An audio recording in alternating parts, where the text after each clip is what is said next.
He talks green and gold.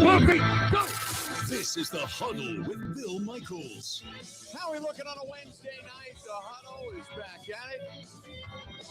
And we get a little bit of almost, not necessarily breaking news, but as the NFL schedule makers have wanted to see fit to do things in regards to the Green Bay Packers. Week 17, the Baltimore Ravens game at Lambeau Field. It's Saturday night to be exact, 7 o'clock. Saturday night, the game's going to be broadcast exclusively on Peacock, with the broadcast also available on free over-the-air television on NBC 26 in Green Bay, TMJ4 in Milwaukee, as well as on most mobile devices that have the NFL Plus. But if you plan to attend the game, you should adjust your plans accordingly. The parking lots, the tailgate village, all that stuff opening up at 3 o'clock. Stadium gates at 5. But it's 7 o'clock Saturday night. So for all of us that were heading to the pubs, heading to dinner, change your dinner plans. We're heading to Lambeau Field. There you go, heading to Lambeau Field, as the Packers and the Ravens are going to square off in prime time. So there you go. A little bit of news today, which it came over a little while ago. Not totally breaking news, but yeah, nevertheless, there you have it. So Packers getting ready to take on the Denver Broncos. We had a great discussion today about what's your level of confidence in the Green Bay Packers. And I got more than a few emails after the show that said, hey, after thinking about it, this and that. I had a couple people that said they think they're going to run the table. The Packers are going to run the table. Which is great. I'm glad you have that level of confidence that they're going to run the table. I did like, now I will say this. Jackson said, not only do I think they're going to run the table, I think they're going to put a beat down on the Chicago Bears in round 2. So, excuse me. But the rest of the games, including the Vikings, will be close. Didn't say how close. Talking 1 score, 2 points, whatever. But said they will be close. But the Packers will run the table. And there was a couple people that said that they kind of feel like they've got the rest of these, all these games are winnable. And I agree with that. They're all winnable. I don't know about run the table, but they're all winnable. So we'll see what happens. But the first one of all of those gets going on Sunday. Mike Clemens is going to join us coming up here, bottom of the hour. We're going to hear from Jordan Love. We heard from Matt LaFleur a little bit earlier today. So Jordan Love, we're going to hear from him coming up here in just a little bit. Mike Clemens, bottom of the hour. Then after that, Mark Schofield, SB Nation. And then from there, we're going to hear from Jaden Reed tonight. So a few extras tonight. And then at the bottom of the final hour of the program, we're going to make picks sure to go wrong. So that's our evening. So there you have it. Hey to everybody over there in the cheap seats. We certainly appreciate you stopping by, checking us out for a couple of minutes, an hour, whatever you happen to be able to spare. Give it to us. We'll take it. Take it at any point in time. That's for damn sure. So there you go.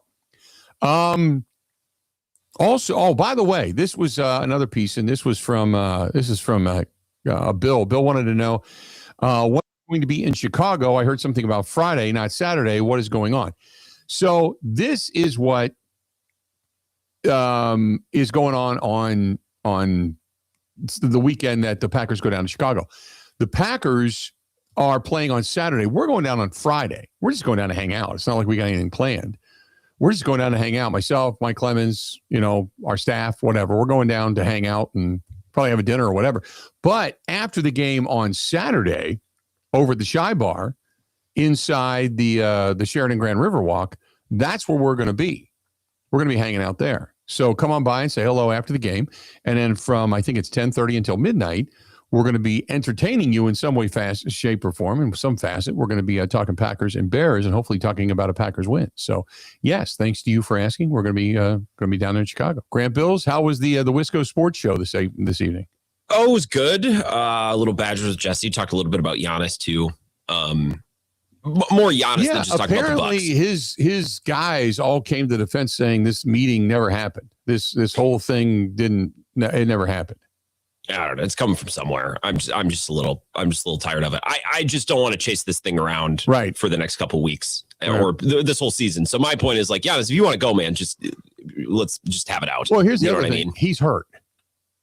I mean, he's making news. He's hurt. And, nationally, it depends on like if Jim Ozarski says, hey, yeah, there was a meeting, but it wasn't a meeting. It was just a bunch of guys sitting around, John a little bit. Here's what was said. Or if Giannis actually said, hey, guys, get together. I'm going to come in and talk to you. Those are two different things. So is it a meeting or was it a meeting or was the guys just talking or was there anything really specifically said at all? Because apparently the guys inside the locker room are saying this is crap. No, this never happened. At least from what I read.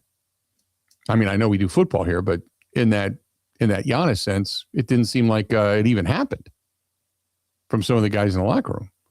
So that was part of the show. A little baseball stuff too. People are mad at David Stearns in New York, which kind of makes me laugh because he was with the Brewers and then he left after probably their worst year after 2022, after they failed to make the playoffs. So a little baseball and then probably get back into the Packers tomorrow with Mike Clemens and then on Friday on my show at least. Right.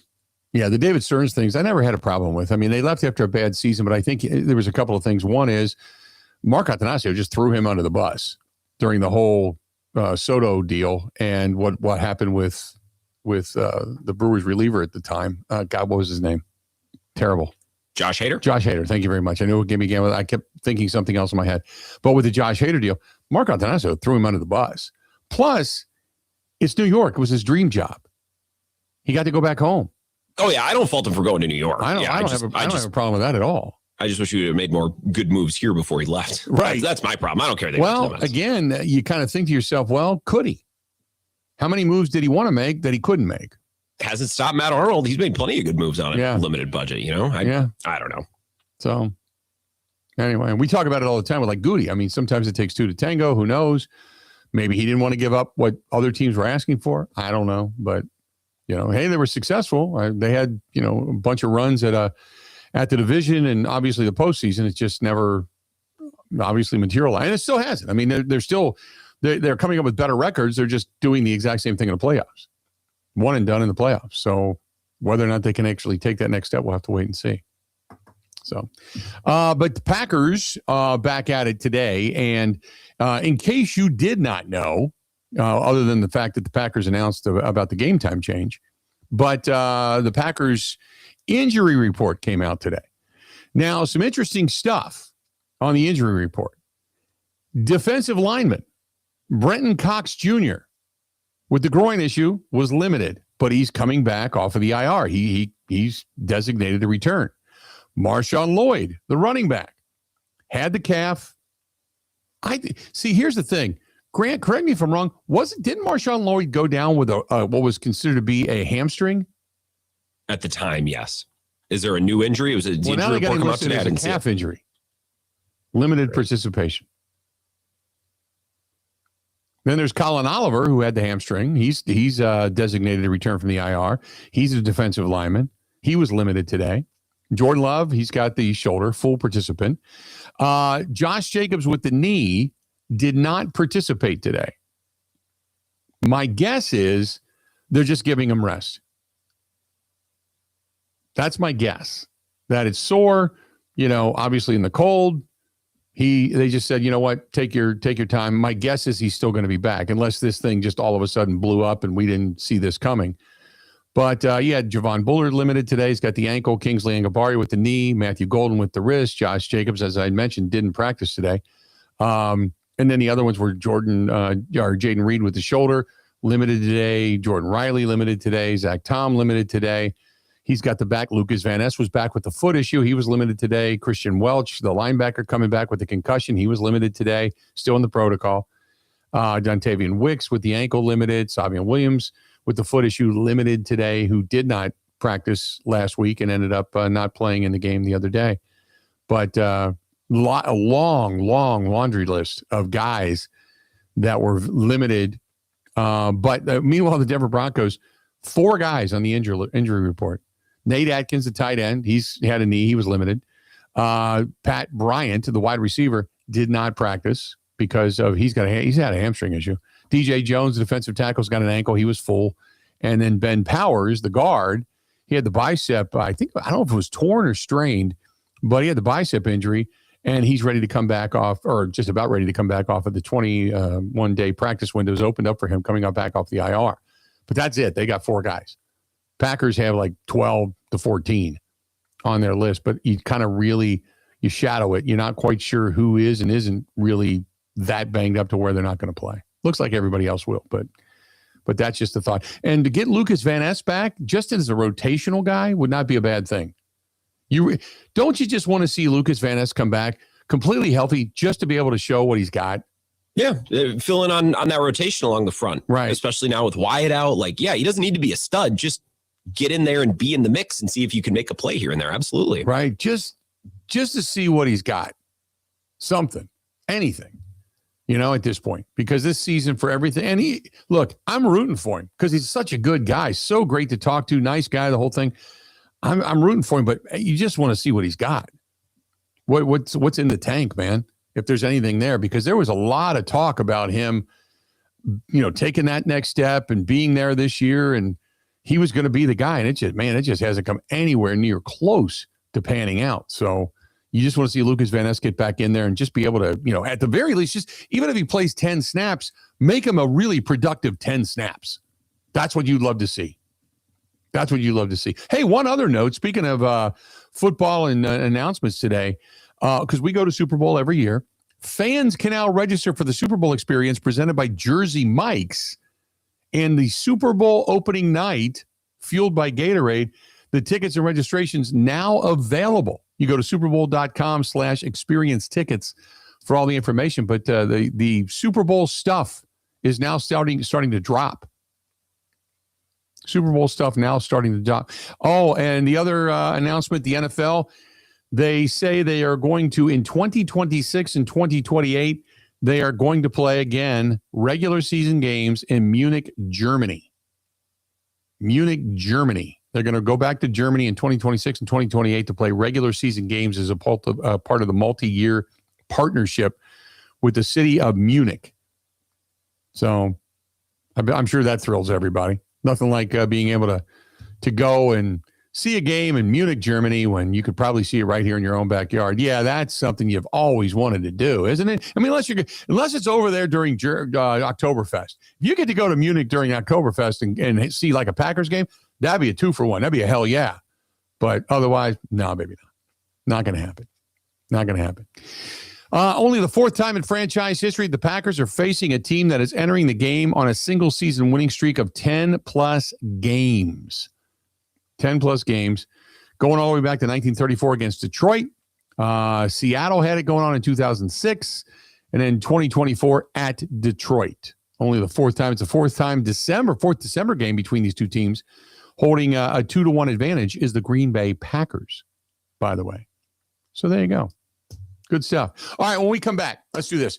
Jordan Love, talk to the media. Then at the bottom of the hour, Mike Clemens. And top of the hour, Mark Schofield. We got a lot to go. Don't go anywhere. Stay tuned. We have a whole lot more happening, but you're going to hear from Jordan Love. That is going to be coming up next on the Bill Michaels Huddle. Here you go. Here we go. All right? Oh, yeah. This is the Huddle with Bill Michaels on the Wisconsin Sports Zone Network.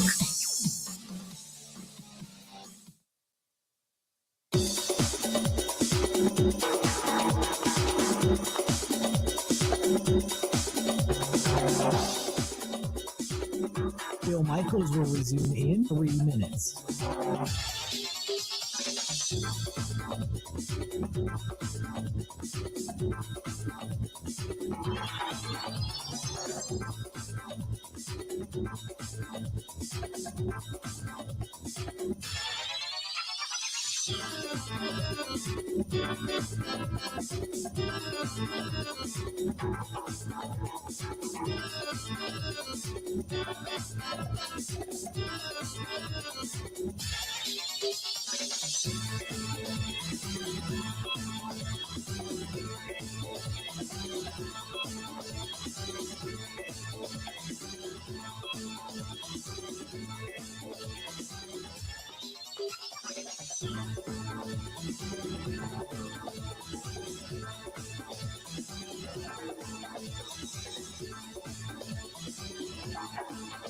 Bill Michaels will resume in 2 minutes.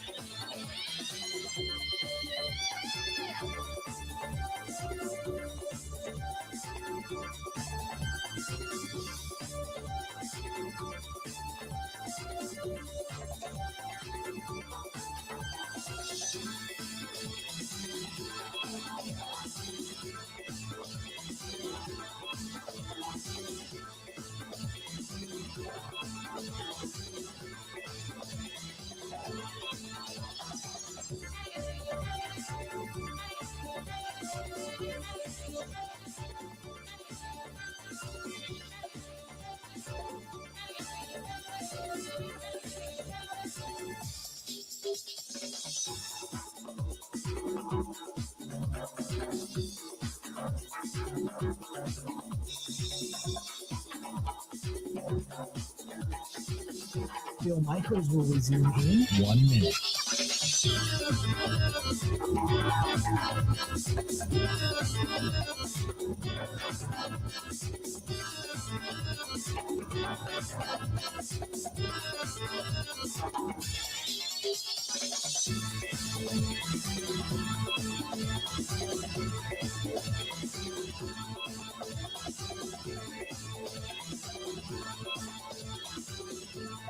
Bill Michaels will resume in 30 seconds.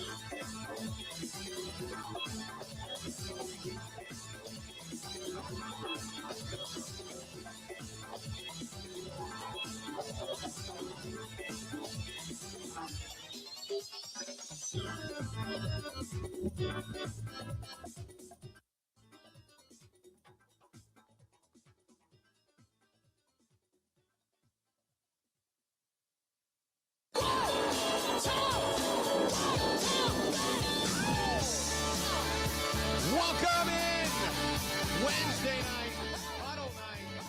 We all gather. How are we looking? How are we looking? Today, Mike Clemens up inside the Packers locker room. We heard from Matt LaFleur earlier today. If we got time, maybe we'll play that back a little bit later on. But he did catch up with Jordan Love next to his locker, and this is what Jordan Love had to say with the media today. Jordan, can you see yourself coming out of retirement to go quarterback a team? Never say never, but I don't know. That's good for him. What's the challenge this week? Obviously they're a very good defense. Probably one of the best defenses we've seen all year, and the numbers are all kind of back that. But I think obviously the pass rush they have, the sacks they've been able to generate. And you look at the defense all across the board. I think they got really good players and a really good scheme. So it'll be a good test for us to be able to go out there and, see what we can do as offense. Is there anything you could take from that matchup against the Browns and their pass rush, knowing that you're going to face probably one of the best pass rushes in the NFL this Sunday? Yeah, I think anytime, you got going against elite pass rushers and, a good all-around rush it's all about, playing on time as a quarterback, obviously trying to get the ball out as quickly as possible, not trying to hold on to it sometimes. And then, really just knowing your checkdowns are if you do feel some pressure and things like that. But, you just got to go out there, find ways to execute. And if the pocket breaks down at times, try and find ways to escape. But really just, know where their good pass rushers are at all times. We'll be on silent count, so that always plays, another element of, them trying to time the cadence up and things like that. So, it'll just be a good test. From the outside, it kind of feels a little bit like 2023 for this offense. We guys struggled early and got really hot without the stretch. Does it feel like that at all internally? I'd say it's different. I think, like you mentioned, I do feel like we're in a really good place right now. And past couple of weeks, we've been doing some pretty cool things on offense and, putting up a good amount of points. But, as we always say, I still think there's more out there for us. And kind of like you mentioned in the 23 season, we started off slow and I think started finding things that worked for us and get in that groove. But I think right now we're getting some guys back healthy, which has been huge for us. And yeah, I think we're just playing at a high level right now. So some we just got to keep going and keep stacking. But I'd say it feels a little bit different. But I think everybo's got a lot of confidence in what we're doing right now. What is it about Matt that when you guys do find yourself in maybe a little bit of a rut midway through a season, he's able to help you guys as an offense pull yourself out of that? Yeah, I mean, I think that all just plays a part in his play calling ability, his ability to understand kind of what we're doing well and just kind of the self-scout we do. And just like I said, figure out what we're doing well, figure out what we're not doing as well, and kind of pivot on that and just keep doing those things and keep finding ways just to keep getting the playmakers and guys who are going out there and making plays, keep getting them the ball. And so I think he does a good job at that. But, I think we just got such a deep playbook where you can find different ways to get guys involved. And like I said, if plays aren't working, he's good at finding ways to adjust, and especially in game. If we go into it with a plan, a certain plan going into the game, and they come out maybe different defense that we weren't anticipating. We're able to make some pretty good in-game adjustments to get back and put ourselves in a good position. Jordan, why do you think you're hitting on some more of the down the field throws? And I'm not just talking about like the goal balls, but just those medium over the field, 15, 20, 30-yard air shots. Why do you think you're hitting on more of those? I think it's just, the trust we got in me and the receivers, and guys are winning on their routes and getting open and making plays. And, I think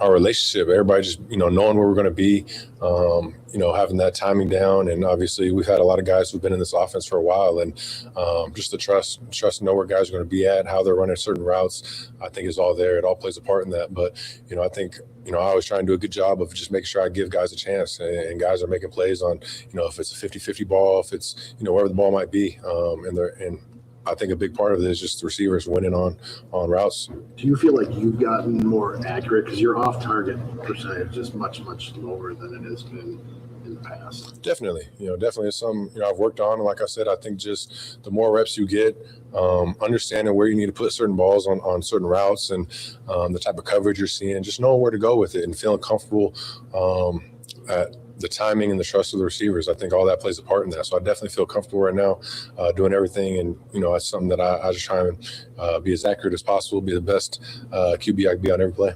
Jordan, I know Benito's having a big year, but they've got like a whole bunch of guys that have, multiple sacks throughout the course of the year. How much harder does that make it when they have so many guys who've contributed to that big sack number?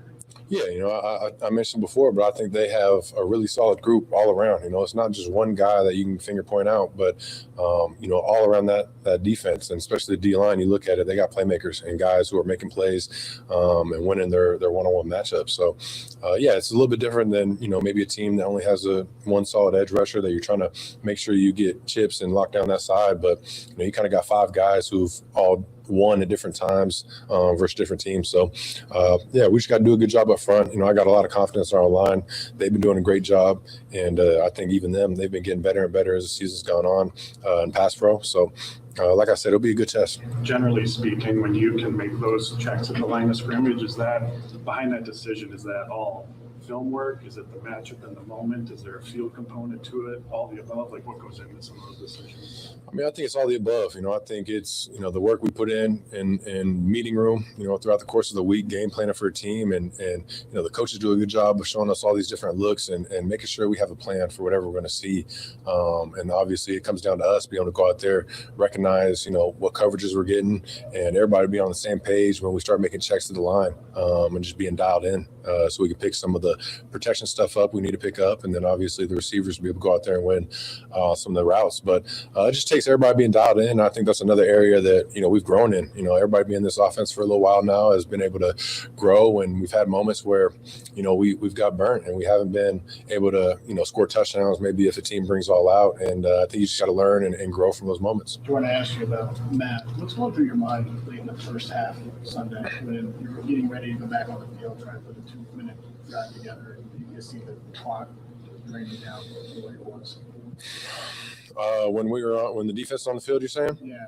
So, it could have Could have, he had 3 timeouts, could have stopped it. You're talking about the end of the game, Yeah. end of the first half. Oh, I mean, anytime you're on the sideline and kind of you get to the end of the half where, you're on the sideline watching, you're just hoping that you're able to get enough time to be able to put a drive together, really just see what the situation is. But it's obviously the time's going down. You're thinking of different plays you might be getting to if you get an opportunity, and we're all talking on the sideline about what we want to get to, depending on what the situation might be. But I think guys upstairs do a good job of kind of calculating how much time we might have left if we get the ball back and what the situation is going to be, and just making sure everybody's on the same page. But it's one of those where you never know what's going to happen. If they might get a first down, have to kick a field goal right there, or even we get a takeaway. So you just got to be ready for whatever. Is it important for a quarterback to have an idea or be cued in on the game management part, the clock management part of things that your head coach is thinking, or you just kind of leave that to him?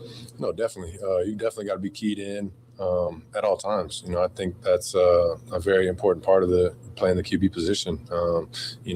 Especially in the end of half, in the game, those 2-minute situations, that's when you got to be at your best. And, that's why we practice these situations all the time throughout practice, to make sure everybody's dialed in and really just knows what we're doing and knows what we need to do in any situation. And, you go back to the Dallas game, how, we almost ended the game in overtime by not even be able to get the playoff and run out of time. So just how dialed in everybody has to be in those situations. And like you said, kind of understand what Matt might be thinking as a play caller and just what that situation is, what's needed.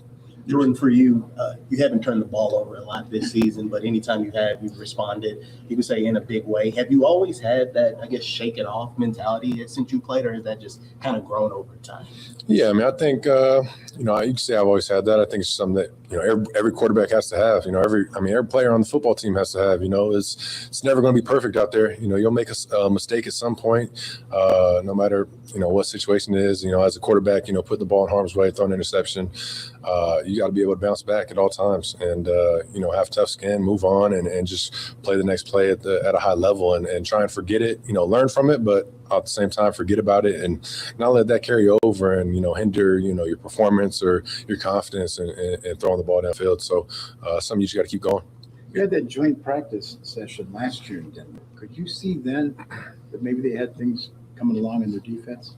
Definitely. I think looking back at the joint practice, it was one of those days where it wasn't our best day as offense. And, I think you can credit them and their defense for some of the stuff they did. But, that's what I think the joint practice is cool. You get to go out there and obviously in preseason, you get to go see a team and compare yourself to them and then see where you're at. And it was definitely a time where we saw what they're all about. And I think they've had a pretty good defense and scheme for the last couple of years. And we saw them a couple of years ago as well in 23. But they got good players. And I think even this year they've added a lot more good players to that team.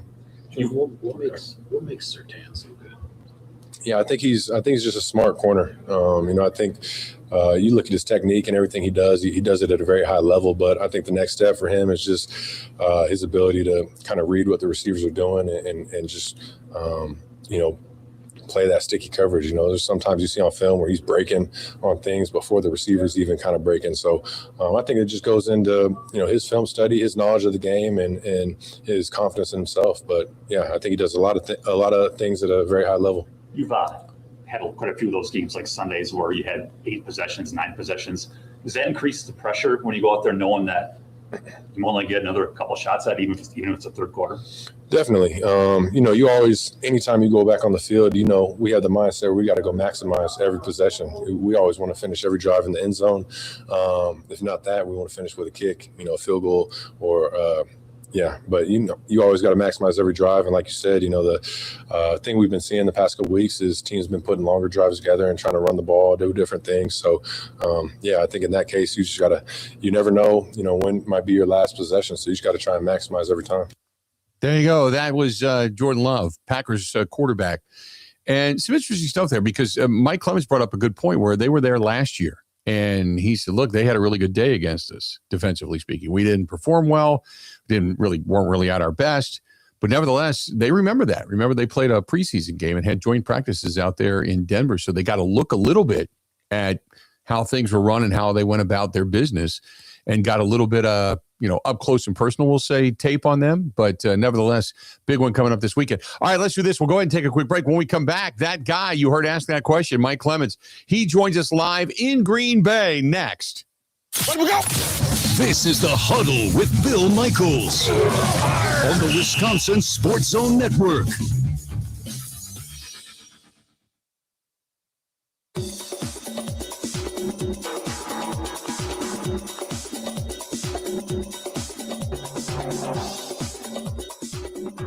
Bill Michaels will resume in 5 minutes.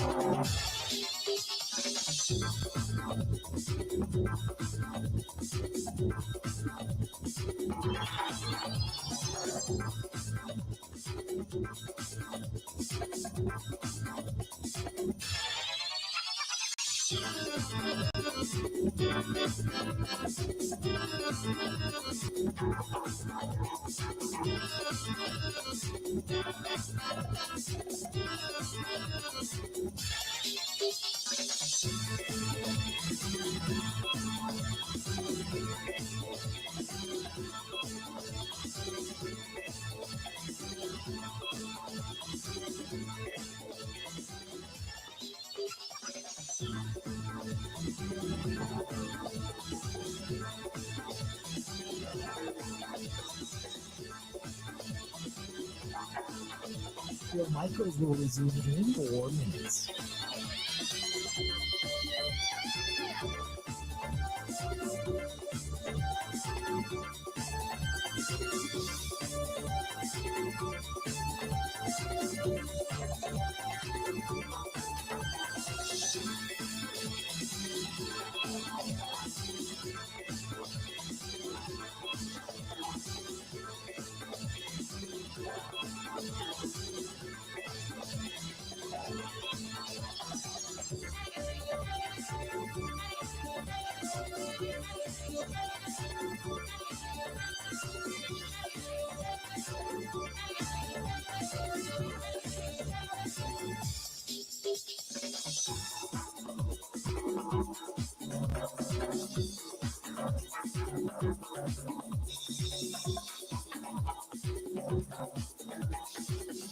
Bill Michaels will resume in 3 minutes.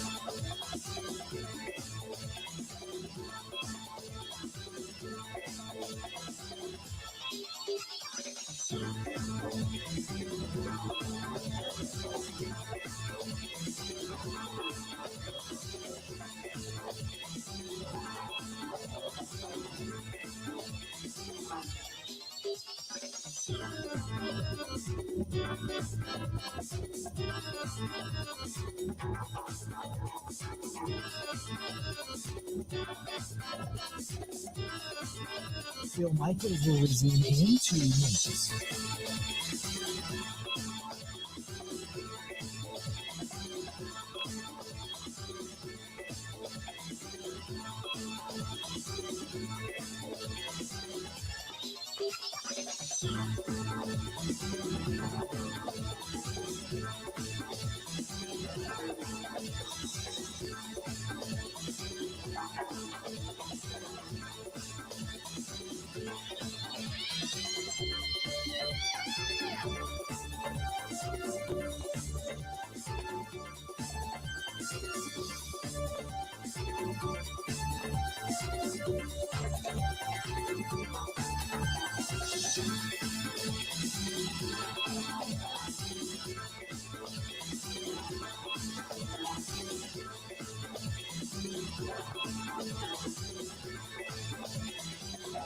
Bill Michaels will resume in 1 minute.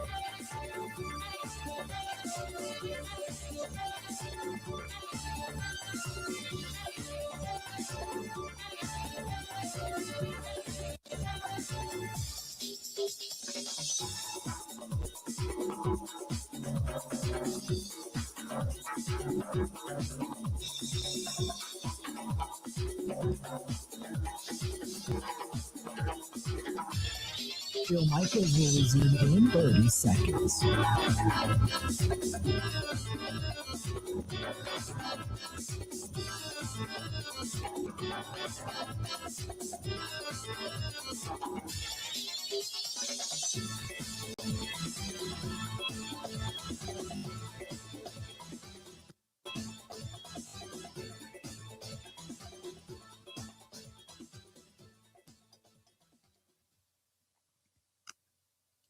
Matthew Golden checks in at wide receiver. He's missed the last 3 games. A speedy rookie. Love loading up, going deep, down the field. Has a man.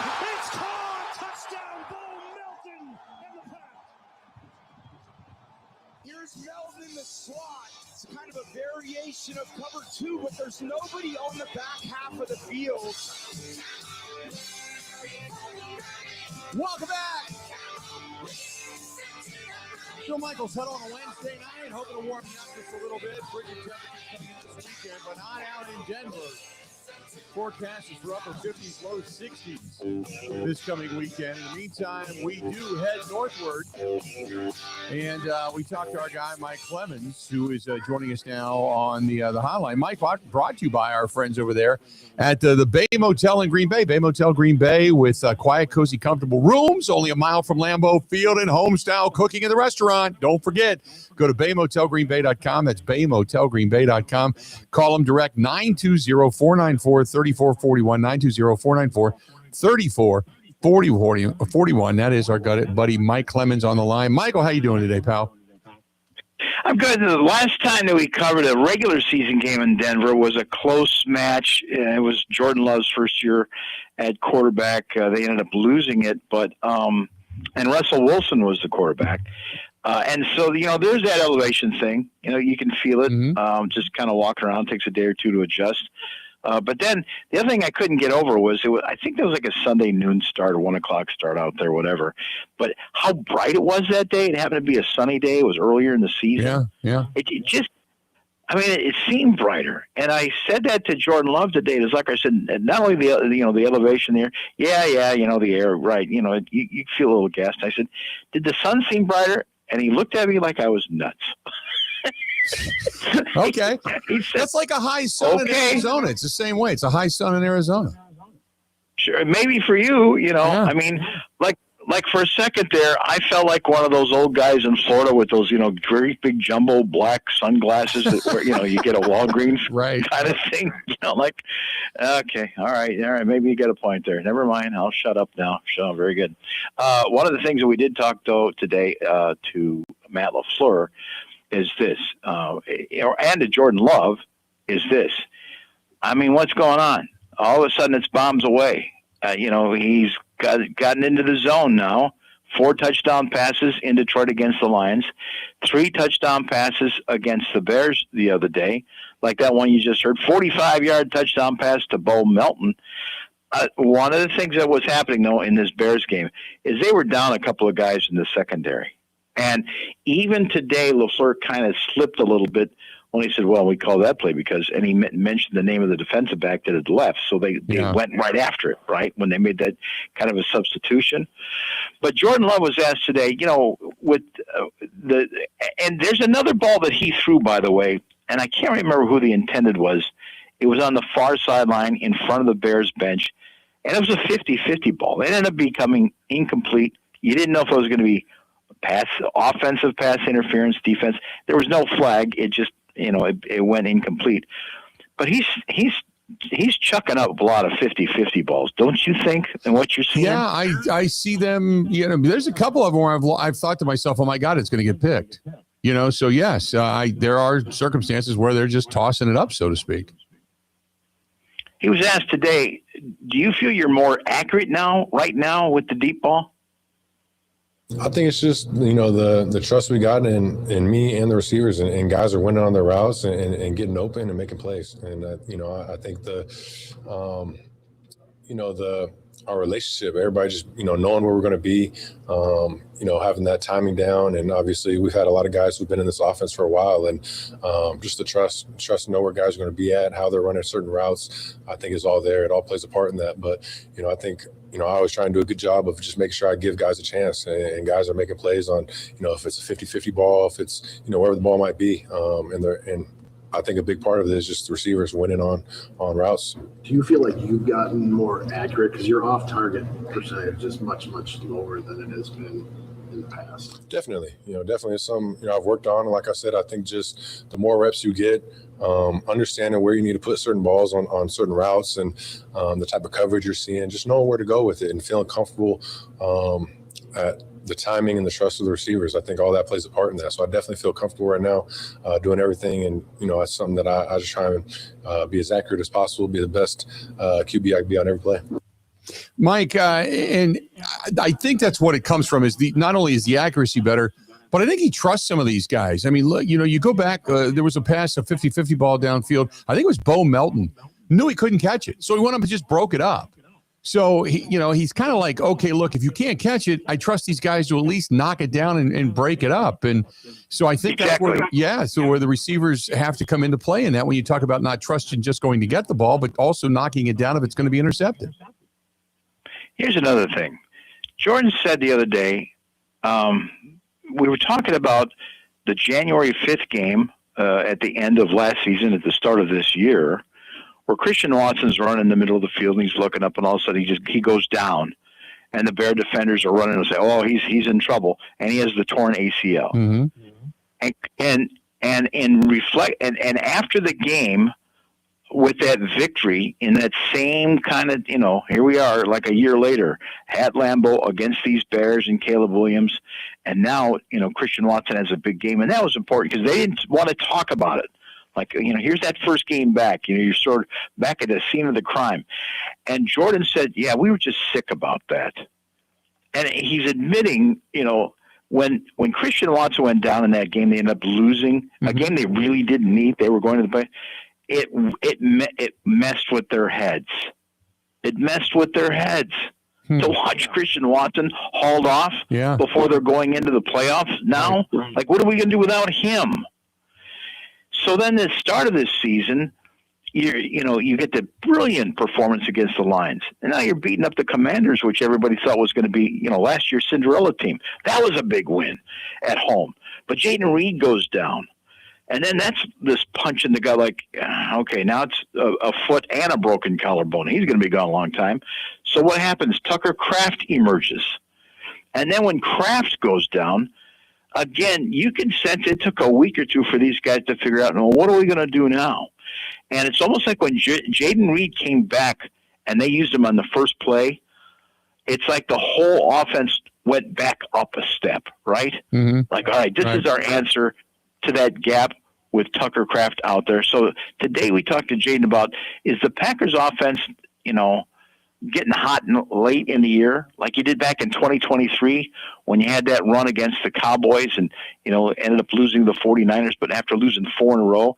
And is LaFleur getting more aggressive as a play caller in December?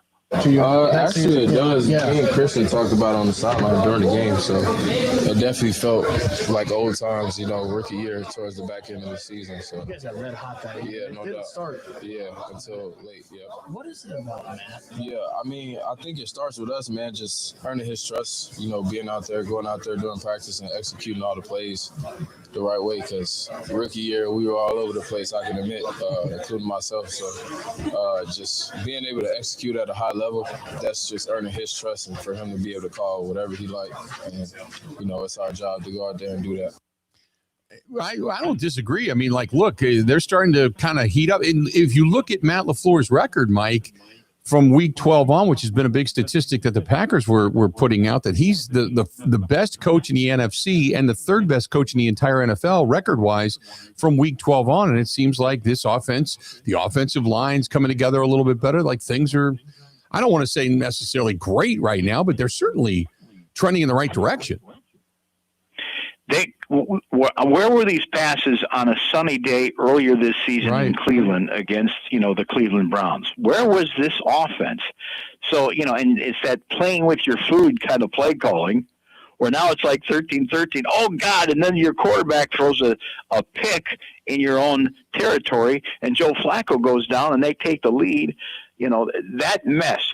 And so then Jordan Love gets ripped by the national media. Oh, look, they just paid this guy all this money last year, and look, he's making horrible throws. Well, then Dan Orlovsky is saying, hey, look, that was a legit interception. I mean, that Brown safety did an excellent job of hiding behind that guy, and jumping out. That's tough for any quarterback to pick up. So now you get all the way through the season, and you've only got 3 picks. Then you got the one the other day against the Bears. But yeah, I'm talking to Love today, man, his processor is really fast. His answers are not as dramatic as Aaron Rodgers in terms of evaluating players and calling players out and that kind of thing, right? Which is maybe a better thing at the end of the day. But I talked to John Fitzpatrick, the tight end who's now, filling in that spot for Tucker Kraft, about how the Packers offense now, you've put together this 4-game winning streak over the Giants, the Vikings, the Lions, and now the Bears. I think it's being ourselves. We can throw the ball well and we can run the ball well, and being able to every person doing their 1/11th, tightening up their details, and we can be explosive in all facets. The big explosive in all facets is great. And Mike, to me, the biggest thing is that the offensive line, and I hate to say this, without Elton Jenkins, Sean Ryan has been a pretty good elixir at the center position. He's played pretty well. You've seen Banks play a little bit better. Belton gets his licks in, man. He's really kind of, you wait for him to get seasoned, and I think they've got a good one there. We'll have to wait and see. Zach Thomas graded out pretty well. So my point is when you start talking about this Broncos defense, to me, it's just about being able to keep Jordan Love upright and keep the pressure off of him long enough for him to be able to throw the ball. Yeah, and the other thing I know about the Denver Broncos defense is this. First of all, Sean Payton comes out of retirement after doing some broadcasting after his long, great run with the Saints. And he has that year of drama inheriting Russell Wilson at quarterback. And then remember I told you the story about where, he's at Combine and Gutekunst met with us for an hour, and it was good. And then Sean Payton met with his reporters, took him out to dinner, and I asked one of the guys who was in there, and he says, well, it was all off the record. I said, oh. He said, yeah, lasted 5 hours. Right. And it was Sean Payton recapping his first year from hell with Russell Wilson and what that was all about. Yeah. So then he brings in Vance Joseph, who had once been a head coach out there in Denver after Peyton Manning, and then after Peyton Manning left, and then they had 2 horrible seasons. He got fired. Now he's back working for Sean Payton, the head coach. He's a defensive coordinator, and 2 years ago, the Packers, before they played that game in the Eagles with Brazil, and Jordan had just been paid, everyone's thinking, oh boy, this is going to be the Packers' year. After the way they beat the Cowboys and almost beat the 49ers, now they paid Jordan Love. They're going to be hot. And they ran into a brick wall in a joint practice season against the Broncos. And all last year, the Broncos' defense was getting better and better every week. Mm-hmm. So we talked to Matt LaFleur about where do you start on beating a Broncos defense led by their defensive coordinator, Vance Joseph, right now? It's a hell of a question. I think everybody's trying to figure that out right now. They do a great job. Vance does a hell of a job putting his guys in position, and there's just not really a weak link out there. When you look at their front, their backers, their back end, they've got players across the board. I mean, the sack numbers are pretty crazy. Their run defense is pretty crazy. So you couple that, then you got a legitimate shutdown corner. I think the safeties are excellent. McMillan does a great job. Moss does a great job. So they got a lot of great players, and they put them in great position, and they go out there and they play. I think there's a lot of similarities when I look at our defense in regards to the style of play, how hard they play, how hard they finish and tackle, and so it's going to be a great test for us. Did you see some things during that joint practice session last year in Denver? I did. They kind of put it on us pretty good.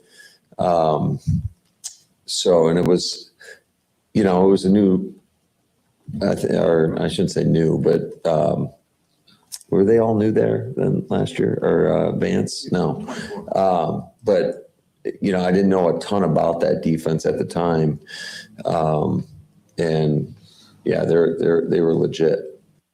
You might, which was a really good question, whether or not they picked anything up. And I think, if I'm not mistaken, when we listened to Jordan Love, you asked Jordan Love the same thing. I did because, you know, like he got sacked by Nick Bonito. Mm-hmm. And one of his passes was deflected by Patrick Surtain. And I asked Jordan Love, you got kind of humbled that day, right? Definitely.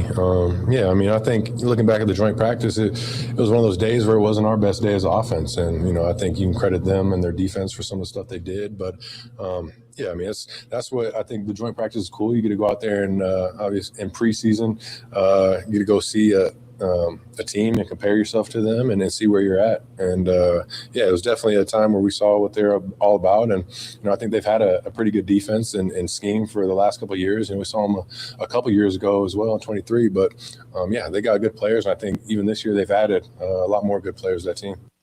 The offensive line, I still go there. And I know that they've run some different packages trying to get bigger, beefier guys up there.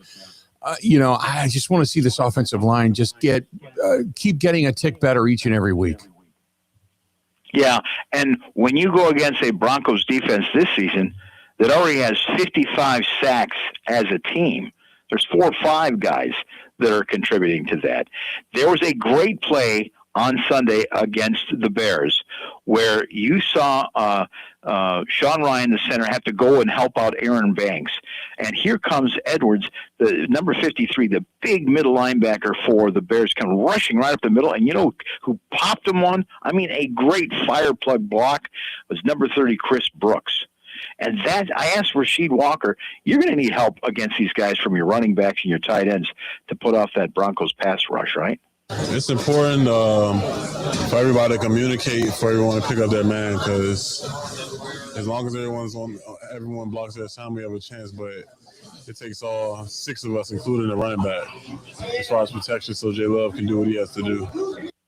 Let's do this. We'll step away. We're talking to Mike Clemens live up in Green Bay. Don't go anywhere. More of the Huddle coming up right after this.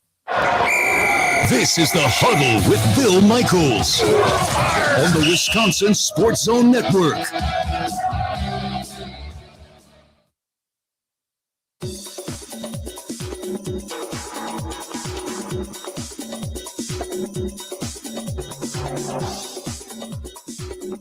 Bill Michaels will resume in 3 minutes.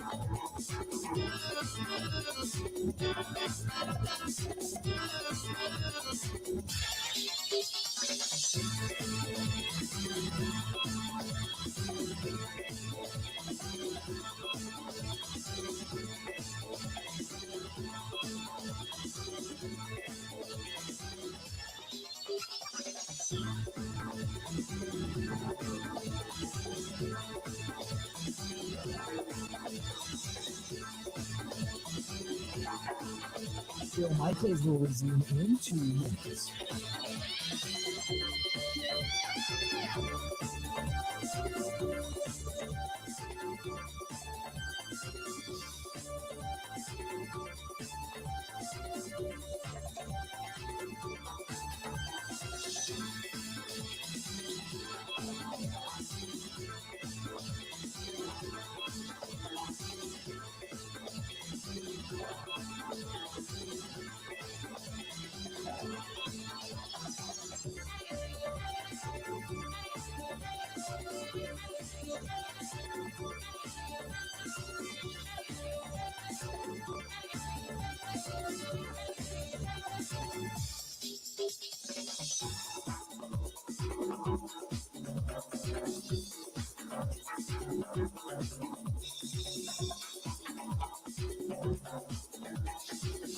Bill Michaels will resume in 1 minute.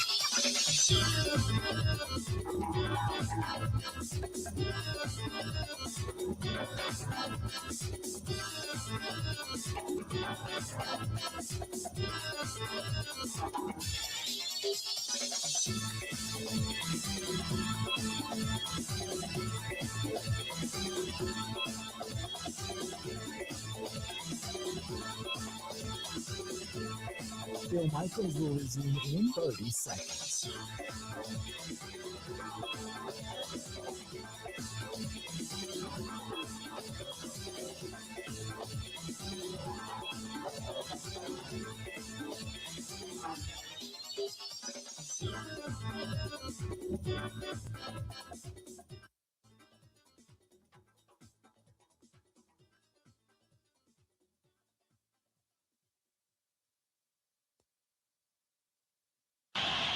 Play action from the 18. Want it all.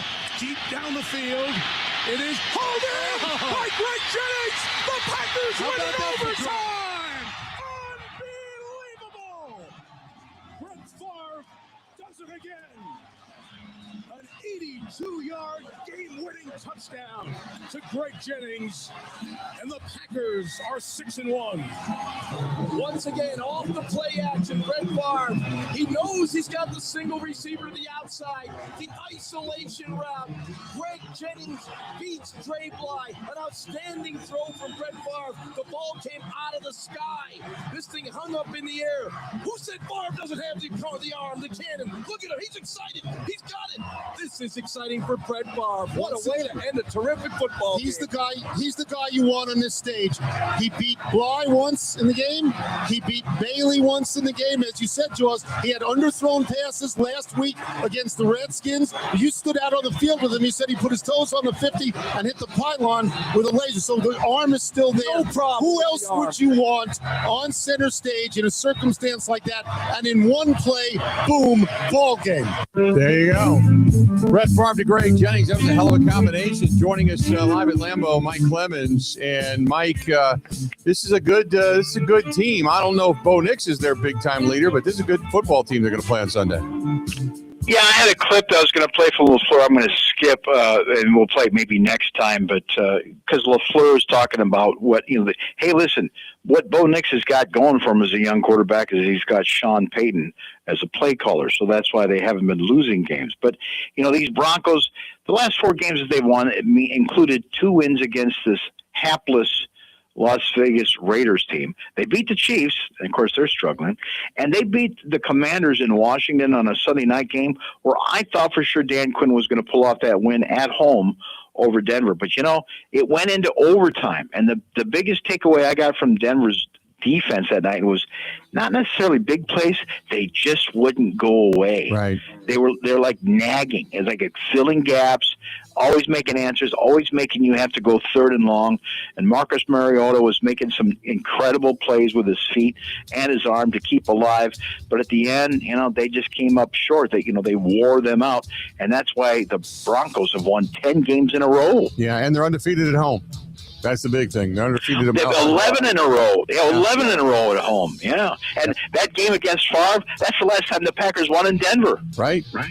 It's been a long time. I agree with you. Mike, great stuff as always, pal. Appreciate it. Thanks, Bill. There you go. That's Mike Clemens. Got a tough one coming up in Denver. We're going to talk more about the NFL, the Packers, everything. Coming up the next hour, Mark Schofield, SB Nation. You're going to hear it coming up next on The Huddle.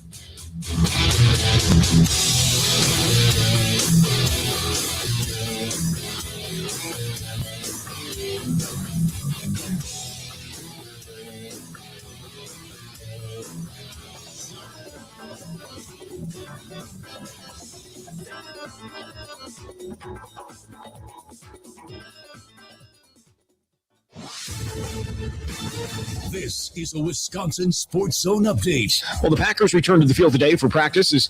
Got ready for a huge matchup on Sunday at Denver. Broncos come in 11-2, winners of 10 straight. Green Bay has won 4 straight, including 3 over division rivals. They're actually 2.5-point favorites on the road, and they could be getting some more help along the defensive line as Lucas Van Ness at the practice field after missing the last 2 games with a foot injury that has bugged him since the middle of October and caused him to miss more time. Again, it'll be the Packers and Broncos on Sunday, kick slated for 3:25. Turning to the Badgers, they will have a different offensive line coach for the 5th time in the last 6 seasons. That's after Luke Fickell fired A.J. Blazek following 2 years. They actually already have his replacement and former Arkansas offensive line coach Eric Mateos. He worked with Wisconsin offensive coordinator Jeff Grimes at Baylor and BYU.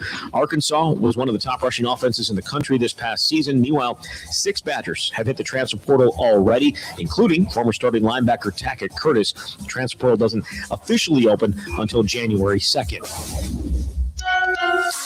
Rural Mutual Insurance, keeping Wisconsin strong. All business owners want the same thing, to make their business succeed. At Rural Mutual, they help that happen. As the 3rd largest writer of commercial business in Wisconsin, they take the time to learn your business so they can properly protect you. Call your local agent today or visit ruralmutual.com.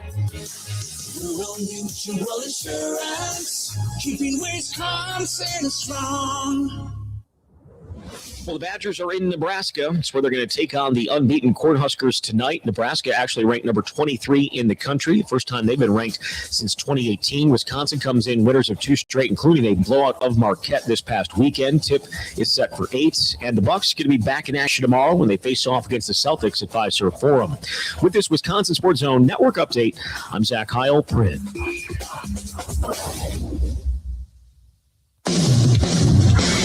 Are you ready for some football? He talks green and gold. Look at the 8. This is the Huddle with Bill Michaels. Hour number 2, that fast. Good evening to you. Good stuff from Mike Clemens. Heard from Jordan Love. Lots yet to get to, including our picks. At least my picks sure to go wrong. But nevertheless, good to have you on board tonight. If you want to pay attention to us, you can. Go to youtube.com. Love it when you subscribe. youtube.com/Bill Michaels Show. youtube.com/Bill Michaels Show. You can also find us on Twitter, on X, @Bill_Michaels. You can find Grant at Wisco Grant. You can track us down on Instagram, Facebook, and TikTok under the Bill Michaels Show. Those are the social media platforms, along with the Twitch app, the Kick app, the LinkedIn app as well. Plenty of ways to find the program, and hopefully you do. We appreciate it very, very much. Thanks so much. And then obviously My24 TV in Milwaukee, 8 o'clock Central Time on Saturday nights. You can see the Wisconsin Sports Weekly as well. So we appreciate you watching us there. Now, it's always great to bring him in. Always great to have a really good conversation regarding not just the Green Bay Packers, but the entire NFL. Our guy from SB Nation, the NFL analyst from SB Nation, Mark Schofield, now joining us on the hotline. Mark, how you doing? I am doing well, Bill. Fantastic to be back with you as we are each Wednesday. I want to start with what we saw last week between the Packers and the Bears. I just want to get your helicopter view of how you saw that game go down. Well, look, I think it was an impressive win for Green Bay. You know, we talked a lot last week about what the Bears do well. We spent a lot of time talking about that run game, and, you know, they kind of kept that quiet. I thought it was interesting, you know, Chicago threw the ball a little bit more than perhaps I thought they would. You know, 37 passing attempts for Caleb Williams. I thought they might lean into the run game more, but I think Green Bay did a good job slowing that down. I think Jordan Love, fairly efficient game. He had the one interception, but I thought he played really well. And you get a division win against a team that at the time was the top seed in the NFC, and you keep some momentum going into this last stretch of the season. So I thought, like, big picture-wise, that was a very important win for Green Bay. And, you know, we always talk sort of about schedules, and this is an interesting one this week coming up, you know, because you look at these two teams that are going to be playing, and, you know, you look at Denver and what they've done this season and where they're hoping to go. You look at Green Bay and obviously what they've accomplished so far and where they want to go. Is this a potential Super Bowl preview? It just might be. And so I'm really excited to see that game. But, you know, looking back at what Green Bay did last week against Chicago, sort of a statement win in my mind. And when you take a team that's in your division that was sitting on top of the conference and you knock them down, drop them all the way to number 7, that's a pretty good Sunday effort. When you look at Jordan Love, since week 8 on, he's been the best quarterback-rated passer in the National Football League and has started to come into his own. Only the one interception that you have mentioned, and I think he's got 10 or 11 touchdowns on top of that. That being said, how good does he need to play against this defense that they're about to face in Denver, which is really, really stout? But to me, I think the money is kind of changing a little bit because the point differential right now, at least according to Vegas, is going up in the Packers side, because I think people just look at it and say both teams have really good defenses, but Jordan Love is clearly the better quarterback. Yeah, I mean, I think that's a pretty, good way to look at this. I think what's interesting is, yes, Denver has a very good defense, but, by some metrics, maybe it's not this NFL best kind of unit you might say that they were or could be. You look at expected points added both against the run and the pass. They're kind of grouped in teams like New England, like Philadelphia, like Jacksonville. They're not league leaders in those two categories. Now, again, just two metrics, but I think a good bit of context for what Jordan Love and his Packers offense are going to face this week. But, to the bigger point about Love, he has been fantastic these past couple of weeks. And I think you see that not just in the production, but the way he's playing the position. Some of the throws, sometimes you call them heat check throws, right? Where you can tell he's just feeling so comfortable, so confident, making throws off his back foot, making almost fadeaway throws. We call them heat check throws because it's like when a basketball player gets hot and they feel like they can't miss regardless of where they're putting shots up from. It's almost like that's how Jordan Love is playing the quarterback position these past couple of weeks. And we saw a number of those throws on Sunday. And so however you stack up that Broncos defense, whether you think it's the best in the league, whether you think it's a top-tier defense, whatever, Jordan Love, the way he's playing right now, he's going to have a good game against that defense. And I think that speaks to how we started this portion of our discussion, which is two good defenses, but when the quarterback battle, obviously Green Bay has the edge. There's a lot going on in the NFL. I want to start with the return of Phillip Rivers. When I heard it, I kind of went, wait a minute, how long has he been out of the game? I'm thinking 1 or 2 years, and man, how time flies when you realize he's been out of the game for 5 years at this point. What do you expect? I mean, it's a desperation move, obviously, and he's still got chops mentally, but how much stock do you put into Phillip Rivers coming in to try to guide the Indianapolis Colts to a playoff appearance? I mean, I'll just say this. I'm 4 years older than Phillip Rivers, and my arm still hurts from making Thanksgiving dinner. Like, I don't know how you get off the couch, Bill, and decide you're going to play the Seattle Seahawks on Sunday. That's just mind-blowing to me. And, when this first was announced, it was one of those moments where I thought we had all been fooled by a fake account on Twitter. Like, I had to check and recheck and triple check the accounts that were posting about it and make sure that it actually was Adam Schefter and Ian Rappaport and Tom Pelissero before, I even mentioned it to my coworker, said, hey, Phillip Rivers is coming back. Now, you said it's exactly right, Bill. It is a desperation move for a team that got off to a dream start, has slid in the standings, now out of the playoffs because of the games that they've lost. You lose your starting quarterback for the rest of the season. Your backup has a PCL injury of his own. Where else do you turn at this point in the season? Free agents off the street. Hard to find a better free agent off the street than Phillip Rivers, who is a Hall of Fame semifinalist right now. I mean, It speaks to how long he's been out of the game. He's been out of the game long enough to be eligible for the Hall of Fame. Which may, interestingly enough, get told if he plays this weekend. And it sounds like Shane Steichen was just saying, he said, we'll see when he was asked if he starts this weekend, which is incredible to think about. But mentally, yes, he's run this offense. His son, who he coaches at the high school level, has run this offense. So he was installing this offense, coaching up this offense, apparently talking to Coach Steichen about it each week, even breaking down film about this offense. So the mental part is there. It's just, how do you get back to game speed? What's it going to be like the first time he takes a hit after 5 years out of the league? Like, that's the question I have. As again, I sit here and think about icing my shoulder as soon as we're done here, because that turkey weighed a lot this week, my friend. So you got that. Then you've got two guys battling for the MVP right now, in many people's opinion, in Matthew Stafford and Drake May. Drake May can slam the door on the AFC East if they get a win at home against Buffalo. They've beaten them once. They're 11-2. Now they get them coming into Gillette. That matchup is huge. Obviously, Josh Allen's trying to still ascend his team to a certain extent, but what an incredible matchup here in Week 15 to kind of kick things off and talk about Drake May's performance. And because there wasn't a whole lot of believers in Drake May fully, but I think now everybody looks at it and goes, okay, this guy's really good. Yeah, and, I think if you're a Patriots fan coming into this year, largely you were hoping that, okay, let's get to the end of the season convinced that Drake May's the guy. Well, I'd say putting up numbers that have him in the MVP mix, you're feeling pretty good about Drake May being the guy going forward. So I think from that perspective, Patriots fans, regardless of what happens the rest of the way, they're calling this season a huge win in their book. But you're right. He has a chance to slam the door on Josh Allen and the Bills, clinch a division, maybe lock down the MVP, perhaps.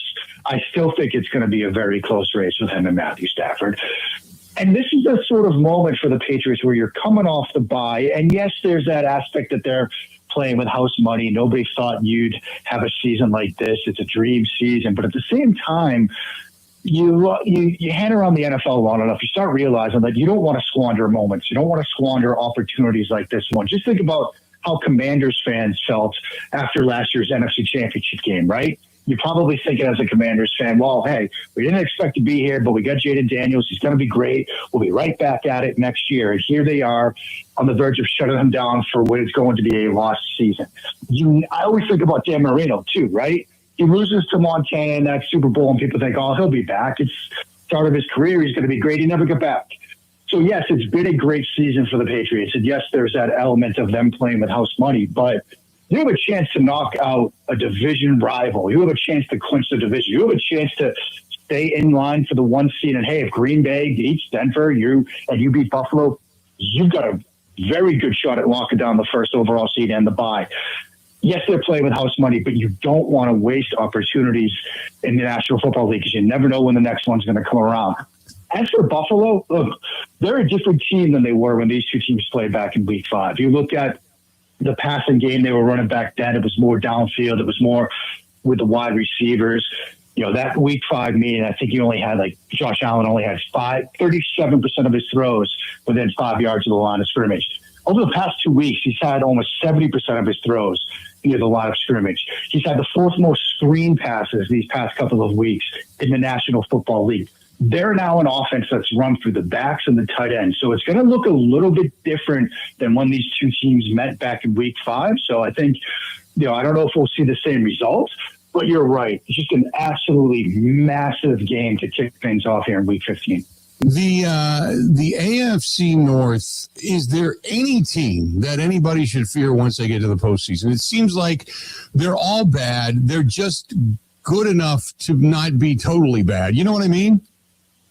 No, and honestly, we just got done talking about Buffalo, who right now would be the 5 seed going to the AFC North winner. You almost want to be the 5 seed, right? Right. Like that's because if you end up winning that division and you're the 2, you're getting the 7. Right now, that's Houston. I wouldn't want to see that Houston defense in the first round. I'd much rather okay, I have to go to Baltimore, I have to go to Pittsburgh. Like both of those teams have flaws. Whether it's Baltimore and it does not seem like Lamar Jackson is 100%. That he has not been as explosive. That offense has not been as explosive. They're coming off a loss to Pittsburgh, who again, they found a way to win that game, but I don't think they really scare anybody. So yeah, somebody's going to win that division. Somebody's going to host a playoff game, but whoever that is, sitting here right now, a couple of weeks before Christmas, looks to me like that team that, we get 2 years, 3 years removed, and we're like, oh, yeah, they made the playoffs. They won the division because they'll be one and done, and we'll have forgotten about them before the divisional round games even begin. Very quietly, Jacksonville, like you had mentioned, Houston, that AFC South has turned into something. Jacksonville did not look good early on. Now, all of a sudden, they've won 4 straight. Who is real in that division? Is it Jacksonville and all of a sudden Trevor Lawrence is back to being a good quarterback again? Or, is Houston the scariest team there? mean, I think they're both scary. I think with looking at Jacksonville, I think a lot of it is the comfort level that Trevor Lawrence is feeling now in that offense, because at the start of the year, he did not seem comfortable yet in Liam Cohen's system. Just was second-guessing himself, was second-guessing reads. You could see it with his eyes and his feet. They weren't matched up on route concepts. He's much more comfortable and confident now. And, you know, the years we've been talking, Bill, we always come back to that idea of, look, if you're comfortable and confident as a quarterback, you're going to be successful. It took a lot, you know, took longer than maybe Jacksonville fans were hoping for him to get to that level, but that's where he is now. What scares me about Houston is their defense. I mean, that is a ferocious unit. Yes, you know, the guys up front get a lot of the discussion between Anderson and Hunter, but look at Lassiter and some of the plays he made Sunday night all over the field. That pass breakup he had to prevent a touchdown was one of the better plays you might see from a defensive back all year long. That's a scary defense. And, you know, we were talking about the Broncos obviously at the start, but how good their defense is, and maybe Bo Nix is a question mark. You look at how good that Texans defense is, I think many people would say Stroud's probably a step up on Bo Nix. That's how good that team can be. And so, again, if you're the team that ends up as the 2 in the AFC, you're probably playing one of those teams. That's not a happy place to be. I mean, say it is New England and they're the 2 seed, and you've suddenly got Houston coming to Foxborough on what feels like a Saturday night wild card game. That's not a place you want to be, because that defense can get after you. They can force turnovers. They're a physical defense. You know, we saw some of the hits that they were, you know, throwing around the field in Arrowhead on Sunday night. That's not a team you want to see in the first round. Houston and Jacksonville, with the way Trevor Lawrence is playing, it's also not a team you want to see in the first round. I want to go to the NFC, and I know we're a little short on time, but everything that's going on in Philadelphia, they're talking now and questioning Sirianni, saying, hey, should you be benching Jalen Hurts? He looks terrible. And I don't know what specifically has happened, but that Philadelphia team is a far cry from what they were dominance-wise last year. Yeah, I think it starts with the health of the offensive line, because, you know, actually I wrote about this yesterday. You know, they were able to, and I remember we had this conversation down the stretch a year ago where it was Jalen just do no harm, right? That defense is great. The offensive line is great. Saquon Barkley is great. Like, don't put the football in harm's way. Well, this year, because of the injuries in the offensive line, they're not generating explosive plays on the ground. They had the second most runs of 20 yards or more last year, behind only Baltimore. They're the bottom of the league now in that same statistic, because they can't get those explosive plays on the ground. They're trying to generate them now in the pass game, and the idea these past couple of weeks was, let's start attacking the middle of the field, which Jalen Hurts has a lot of strengths as a quarterback and as a passer, but attacking the middle of the field has never been one of them. And yes, he avoided interceptions, 2 weeks ago, against Chicago, didn't throw interceptions in the middle of the field, but you saw 2 interceptions of those 4 were throws to the middle of the field, and they might not have been his fault, all of them. One went through A.J. Brown's hands, but you're asking him to do something he's not comfortable doing. Again, it gets back to that idea of comfort. So they're trying to figure out how to generate explosive plays when the offensive line is banged up, when the run game isn't working like it used to, and now you're asking Jalen Hurts to do things he's not strongest at. That's never a good place to be for an offense. They'll probably still hold on in the East, but talking about teams that feel like they might be one and done, Philly looks like they might be one of those teams that they'll get in and they're one and done, because this doesn't look to me right now as a team that's going to be built for a deep, sustained playoff run. If they get everybody back on the O-line, maybe it changes, but right now it does not look good. I want to ask you about the Rams and the Seahawks, and both of these teams are spectacular, but who would you give an edge to? I mean, obviously both teams are going to be dangerous come the postseason. Some people say the more complete team is actually the Seahawks and not necessarily the Rams. How do you see it?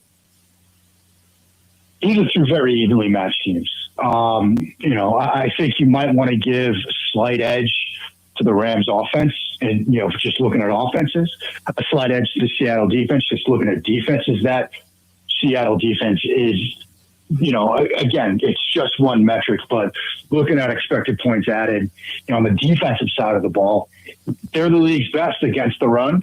They're the league's second best against the pass. I mean, that's a pretty good place to be. I think if you really just put it on the two quarterbacks different league, you give the edge to LA. But I think, like you said, the more complete team might just be Seattle because of what they can do on the defensive side of the ball. And again, not that the Rams have a bad defense. I think Seattle's defense is just a little bit better. And you're going to see what that defense looks like if Philip Rivers starts against them this week. You'll get a good look at what that defense can do. So two very matched teams, two very evenly matched teams. But I'd probably give that slight edge to Seattle. Mark, it's always great to get you on. Big week coming up next week with the Packers going back down to Chicago. We'll break all that down then. Until then, have a great week, and then we'll talk to you next week, okay? You too, Bill. Looking forward to it already. There you go. Mark Schofield, SB Nation, joining us for a couple of minutes. Let's do this. We'll take a break. We'll come back. We got more of the Bill Michaels Huddle coming up right after this. Oh, yeah. This is the Huddle with Bill Michaels on the Wisconsin Sports Zone Network.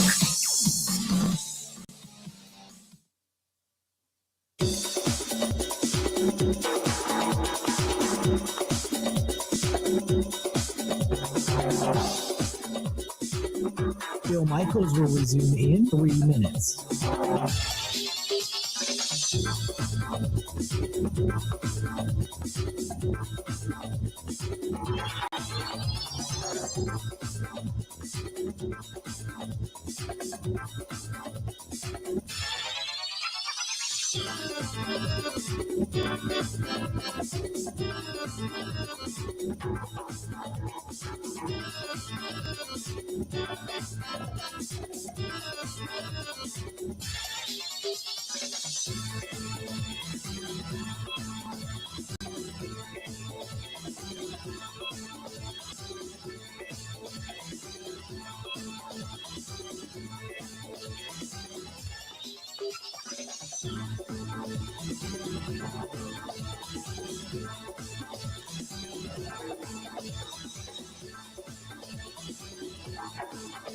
Bill Michaels will resume in 2 minutes.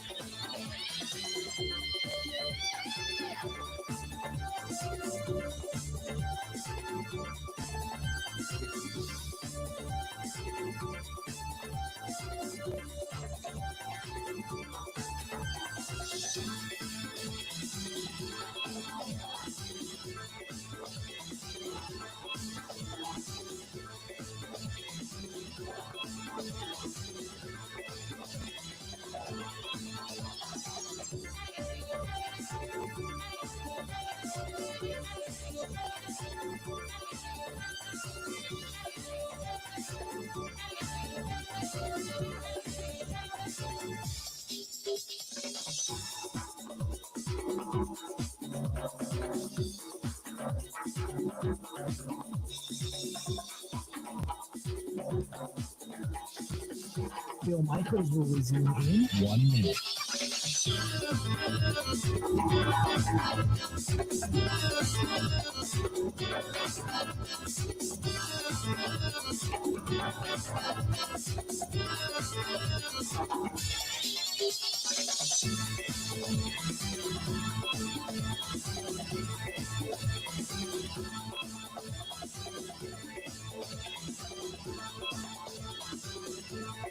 Bill Michaels will resume in 30 seconds.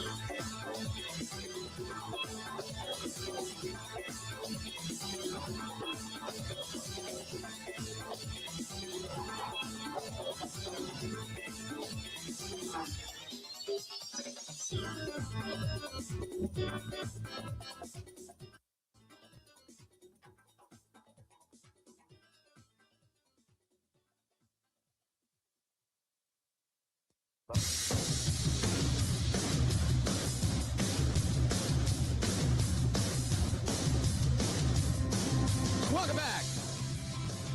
Bill Michaels Huddle on a Wednesday night. Great stuff. Mike Clemens giving a little insight into this upcoming game against the Denver Broncos. We got our NFL picks coming up here in about 10, 15 minutes. Don't go anywhere. But Mike also had a chance in the locker room to catch up with Jaden Reed, the obviously coming back wide receiver who had right away. They got him involved right now on the first play from scrimmage against the Bears. This is Mike Clemens, the rest of the media hanging out with Jaden Reed.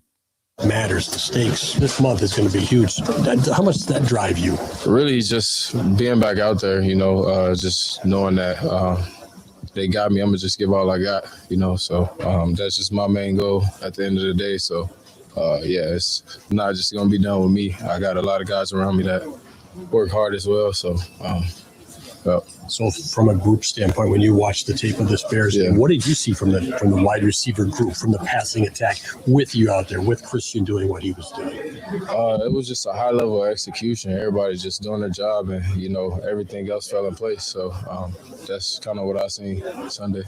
This upcoming Sunday, you have a team that's very good at pressuring the quarterbacks. Obviously, you guys don't give up a lot of sacks, but Denver's going to try to do that. Yeah, I mean, that's just what we've been harping on. Just 1 year one-on-ones is the main goal this week. So, they got a great team, great defense, and, I think we got a great offense.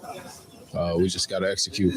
Jin, from what you've seen from this Denver defense that really has no holes, where are you guys trying to attack and what are you looking for? It's really just executing on whatever play is called, man. That's our job. And, just to win our one-on-ones, like I said, that'll be huge for us. As long as we win our one-on-ones, we'll be in good shape. Were the last 2 years traveling there valuable, the game and then the preseason practice and whatnot? Does that help as you get ready to go to altitude again? Not being there for so long, I don't think you can really adapt to it, for a long term. But, while you're there, you can hydrate and, eat the right nutrition and stuff. I think that'll help out a lot. So. Jaden, did it feel like you hadn't played football since week 2, or did you hit off the back pretty quick? I think in practice it kind of did, but, as it got closer to the game, I got right back in the flow of it, so I was pretty good once I got back out there. At what point was there a play where you're like, okay, this is what I'm used to? I mean, I got the ball the first play of the game, so I think that kind of helped a lot.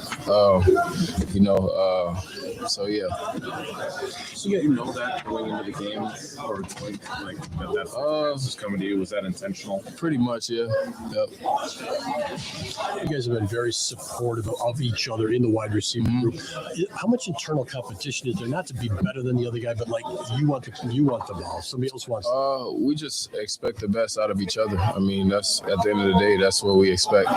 It's not really, you want to do better than another guy because any given week, any guys, expected to go off. So you see that in our room.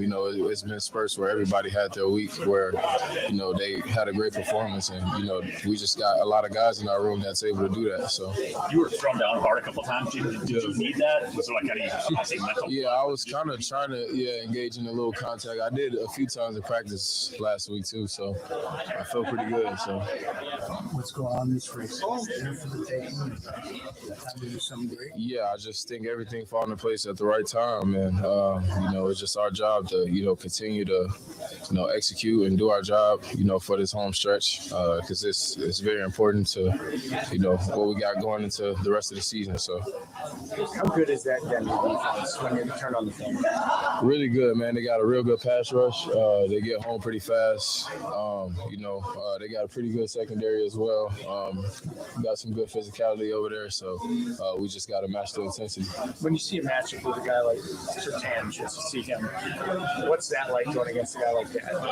I just believe whatever the read is in the play, that we gonna go after that, and then the rest will take care of itself. So actually, it does. Me and Christian talked about it on the sideline during the game, so it definitely felt like old times. Rookie year towards the back end of the season. So you guys got red hot that year. Yeah, no doubt. Start. Yeah, until late. Yeah. What is it about Matt to pull out of? Yeah, I mean, I think it starts with us, man. Just earning his trust. Being out there, going out there, doing practice, and executing all the plays the right way. Because rookie year, we were all over the place. I can admit, including myself. So just being able to execute at a high level, that's just earning his trust, and for him to be able to call whatever he likes. And it's our job to go out there and do that. You had a joint practice session with the Broncos last year. Mm-hmm. Could you sense that, like, oh man, they got something going here for defense? 100%, yeah. Really competitive group. I thought they competed, when we went down there for the joint practice, and you can tell they're a team. They're together, so be a good matchup. They came a couple weeks ago against the Commanders. Washington threw everything at them, but they just stayed in it through all four quarters.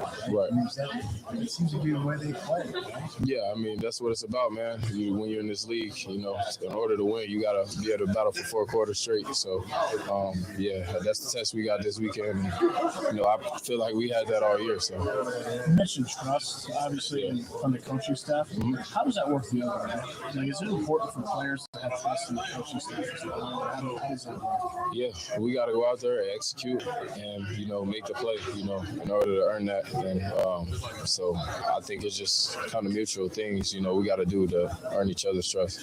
You want to go out and score, but also you understand the situation. You see the clock roll. Yeah, we got many people in the building that handles those kind of situations, and they do a great job of that. And, and we harbor all the time in team meetings, just being on the same page. So we all know, in those type of situations, why we're doing a certain thing. A blind faith type thing, like, hey, they've got to just go out and make the plays.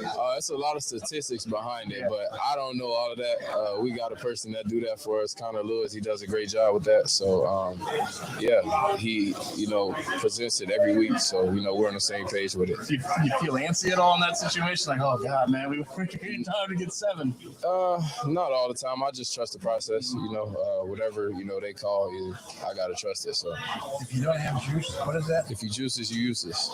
Yeah. Yep. There you go. If you're juiceless, you're useless. That's the quote. That's the drop. He waited until the very end for that thing, and it pops out. Good stuff. Let's do this. We are going to take a break. When we come back, we're going to get into picks. We're going to start to roll around the National Football. Here's the thing. This week, I took a completely different approach to making picks. You'll hear about it when we come back, and we'll see what happens. More of the Bill Michaels Huddle coming up right after this. Let we go. This is the Huddle with Bill Michaels on the Wisconsin Sports Zone Network.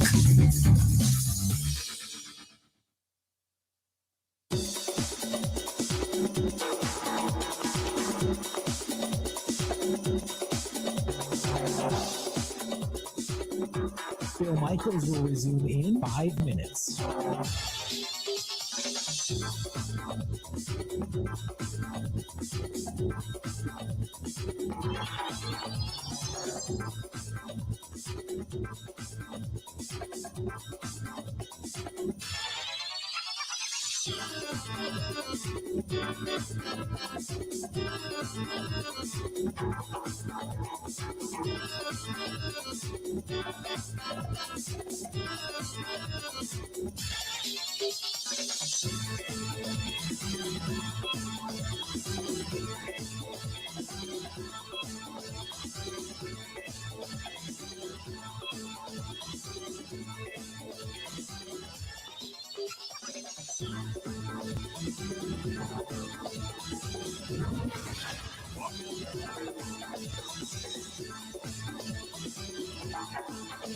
Bill Michaels will resume in 4 minutes.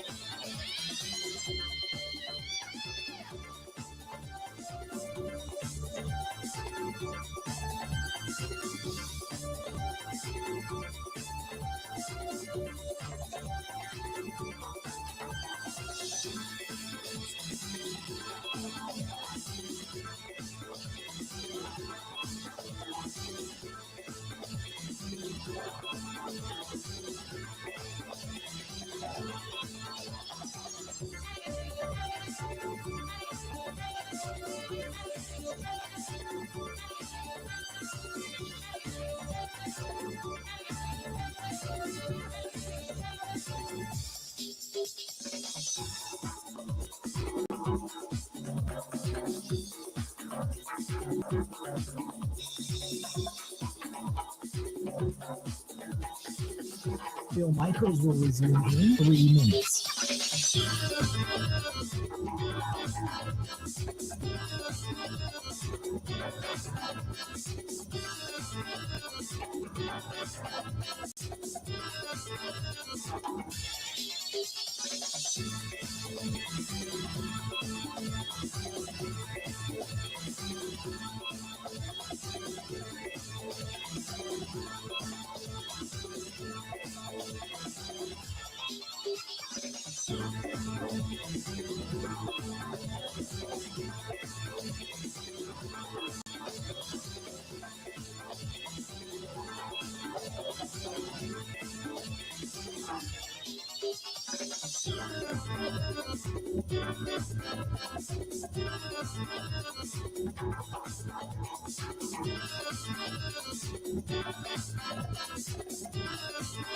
Bill Michaels will resume in 2 minutes.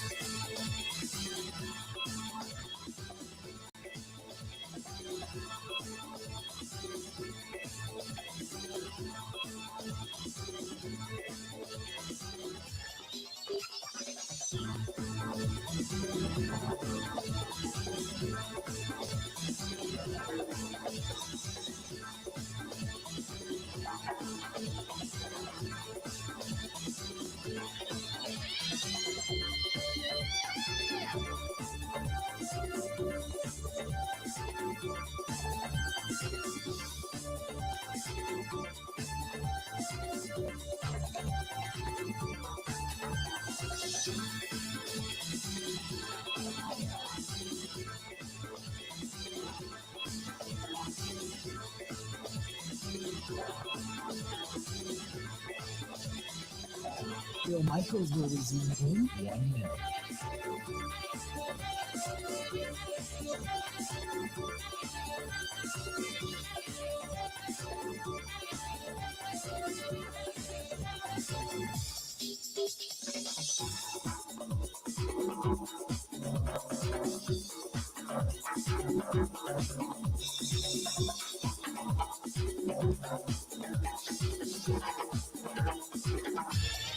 Bill Michaels will resume in 30 seconds.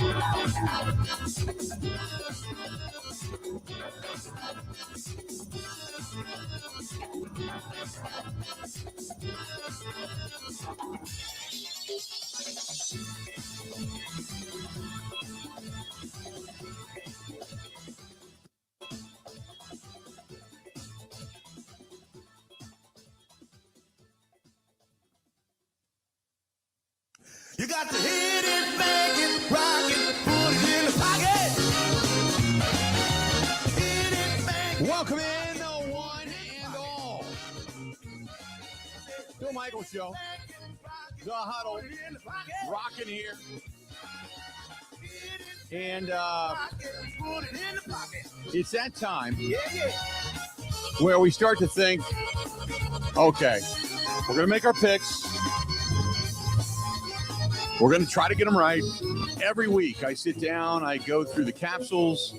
I look who's playing well. I look who's playing poorly. I look at defense. I look at all this different stuff. Quarterbacks, touchdown passes, all that crap. And I get and it's killing me. It's killing me. I'm having a craptastic season. So to hell with it. I'll tell you what I'm going to do. Tonight, you, me, we're just going to let it fly, go with gut feelings, and fly by the seat of our pants.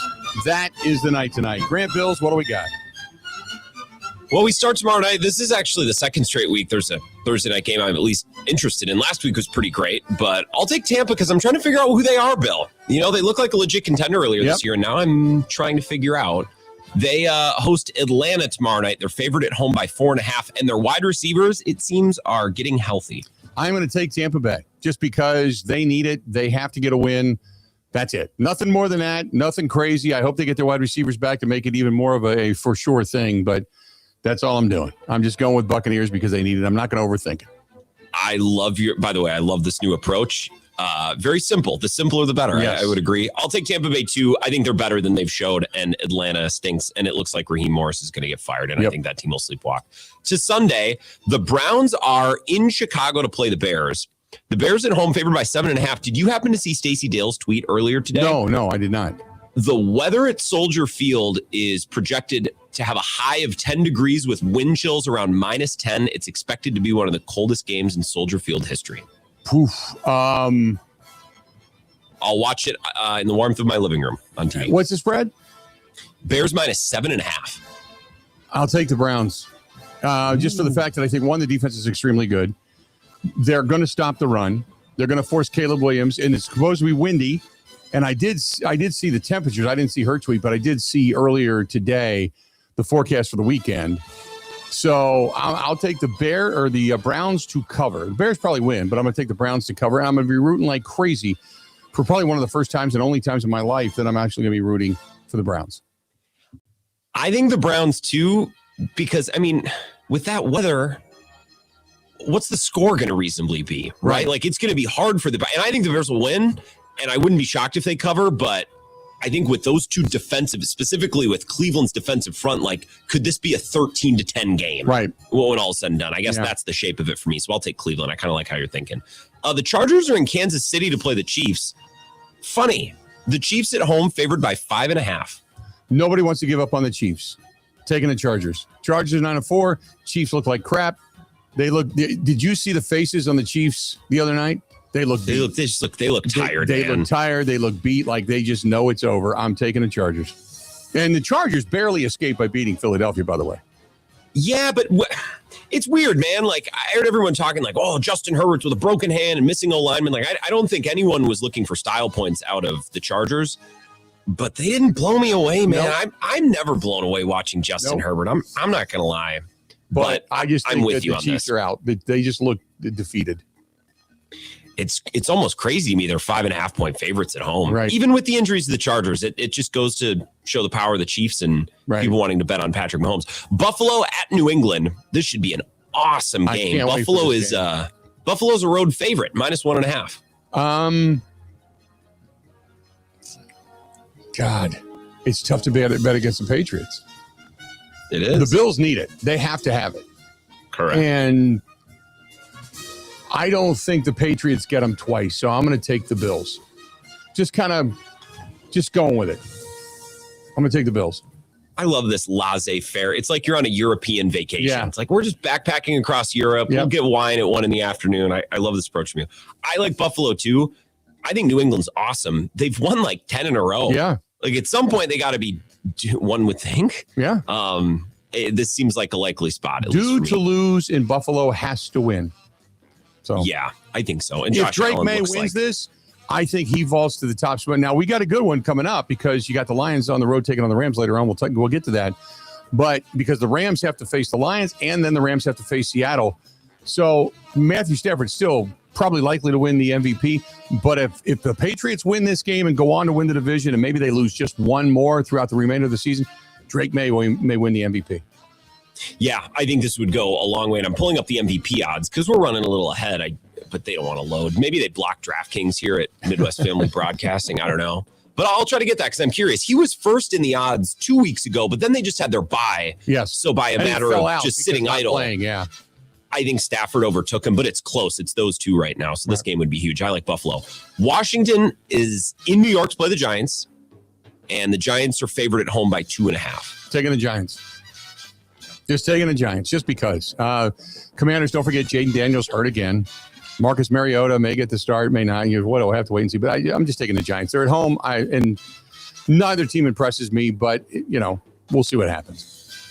Just taking a home team. I mean, Washington looked like the worst team in football last week, right? And I know the Raiders exist, and we're going to pick their game next. But Giants, give me the Giants. Yeah. Mariota actually might be a little bit better than Jaden Daniels has, even when he's been banged up. So, Bill, the Eagles have lost a couple games in a row here. They look bad, right? They're at home playing the Raiders. What would you think the line is in this game? Just curious. And I don't expect you to get this right. 7.5. It's 11.5. It's a big number, but that's how bad the Raiders are. Wow. Boy. No kidding. I want to I'll take the Eagles. Because they just, at some point, they got to play better. There's talk about actually benching Jalen Hurts. I think Jalen Hurts comes back and has a really good game. So I'm going to take the Eagles in this one. And I know I'm going to live to hate myself for doing it. So I am not, I don't think the Eagles are going to show up and play way better. I think just the version that they've been playing is good enough to beat the Raiders at home by more than 11.5 points. And also, I think this offensive coordinator will show up and say, why don't we just give that Saquon Barkley the ball a lot and not let our quarterback throw 40 times. Right. I'm also thrilled about this matchup, and maybe Charge can add more to this tomorrow. I got a bunch of Eagles and fantasy playoffs start this week. That's a nice matchup if you have Jalen Hurts, Saquon, A.J. Brown. I really like that part of this game too. But I'll take Philly because I think their current version can win by 11.5. The Jets are in Jacksonville. Another big number. The Jags favored by 13.5 at home. I'll take the Jaguars. I don't want to, but the Jets suck. Correct. I mean, everything about them sucks. And they don't have a quarterback. So I'll take the Jaguars just because. Now, I will take the Jets. There's no stats. There's no nothing. The Jets suck. So I'm just going to take the Jaguars. I'm going to take the Jets just because I also think Jacksonville, the second I start to trust them, normally lets me down. So I'll take the Jets just to cover. I wouldn't expect them to win, but Jacksonville, I'm still not fully there yet. And why would you be? Right. Houston is at home. They're hosting the Cardinals. Houston's playing. That's a really good football team that's quietly kind of figured it out. The offense, not so much, but the team as a whole. They're favored by 9.5 at home against the Cardinals. Take the Cardinals. I think that's a relatively big number. And is Jacoby Brissett? Jacoby Brissett is still quarterback? Yep, rest of the year. Yeah. So I'll take the Cardinals to cover. Texans will win, but I'll take the Cardinals to cover. No, that sucks. I'll take Houston to cover, I guess. Okay. Arizona, Jonathan Gannon, that team just kind of seems maybe not cooked, but right. They've had a really unfortunate season. I'm sure Jonathan Gannon is sitting there thinking, we're not that bad. We've been right there in all these games. I got a backup quarterback. Nobody, he's got to feel like he's done an okay job as a head coach, right? And he's going to get fired. And I don't think he's actually done that bad of a job as a head coach, but that's just kind of the spot that he's in. Right. The Los Angeles Rams playing host. We're onto the 3:25 games, unless you want to break. I guess maybe we're a little bit ahead of schedule. That's your call. Do we miss some 1 o'clock games? Are the Packers at one? Ravens Bengals. Ravens Bengals. We missed that one. Good. You always catch these. Baltimore at Cincinnati for the last noon game. Baltimore favored by 2.5. Oh, that's it? That's it. I mean, they looked bad last week. I'll take Cincinnati. Love it. I'll take Cincinnati. I mean, their season's over, but I'll take Cincinnati. Joe Burrow's still under center. It's going to be freezing cold, but I'll take Cincinnati I'll take Cincinnati to win the game. I will take Cincinnati as well. I think Baltimore is not good. Relative, they're for what we expect out of the Ravens and Lamar Jackson. Right. And I think the Packers are going to wax them at Lambeau in a couple of weekends. I'll take Cincinnati as well. They should have beat Josh Allen last week. Right. In Buffalo. Exactly. So, yeah, I really like this one. I'm with you. So that, by the way, those are all the noon games. That's the noon games. There you go. We got more. Don't go anywhere. We got the afternoon games, the Sunday night game, Monday night game, Packers game, all that stuff upcoming. Stay tuned. We got more of the Bill Michaels Huddle coming up next. This is the Huddle with Bill Michaels on the Wisconsin Sports Zone Network.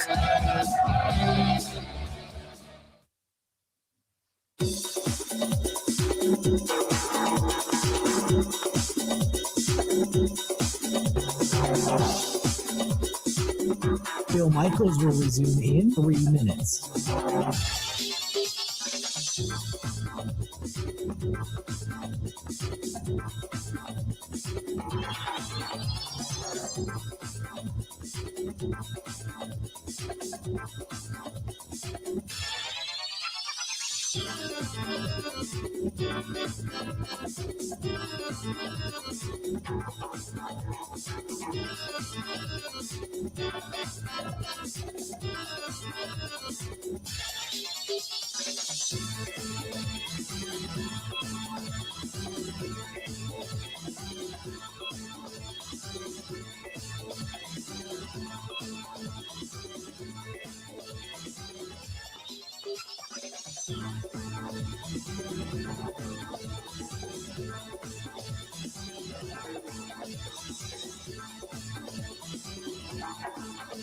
Bill Michaels will resume in 2 minutes.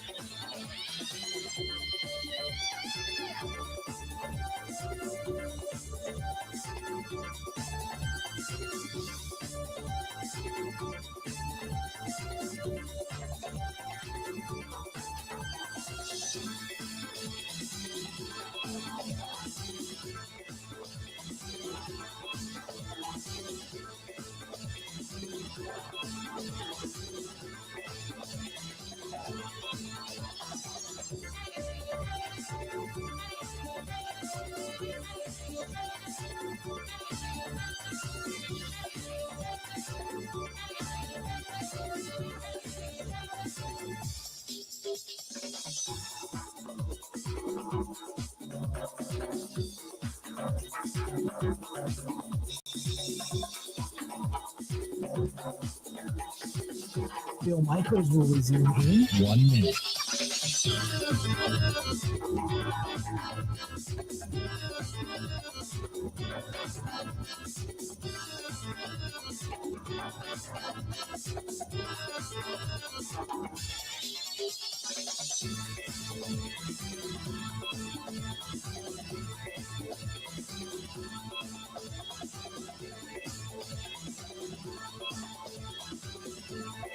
Bill Michaels will resume in 30 seconds.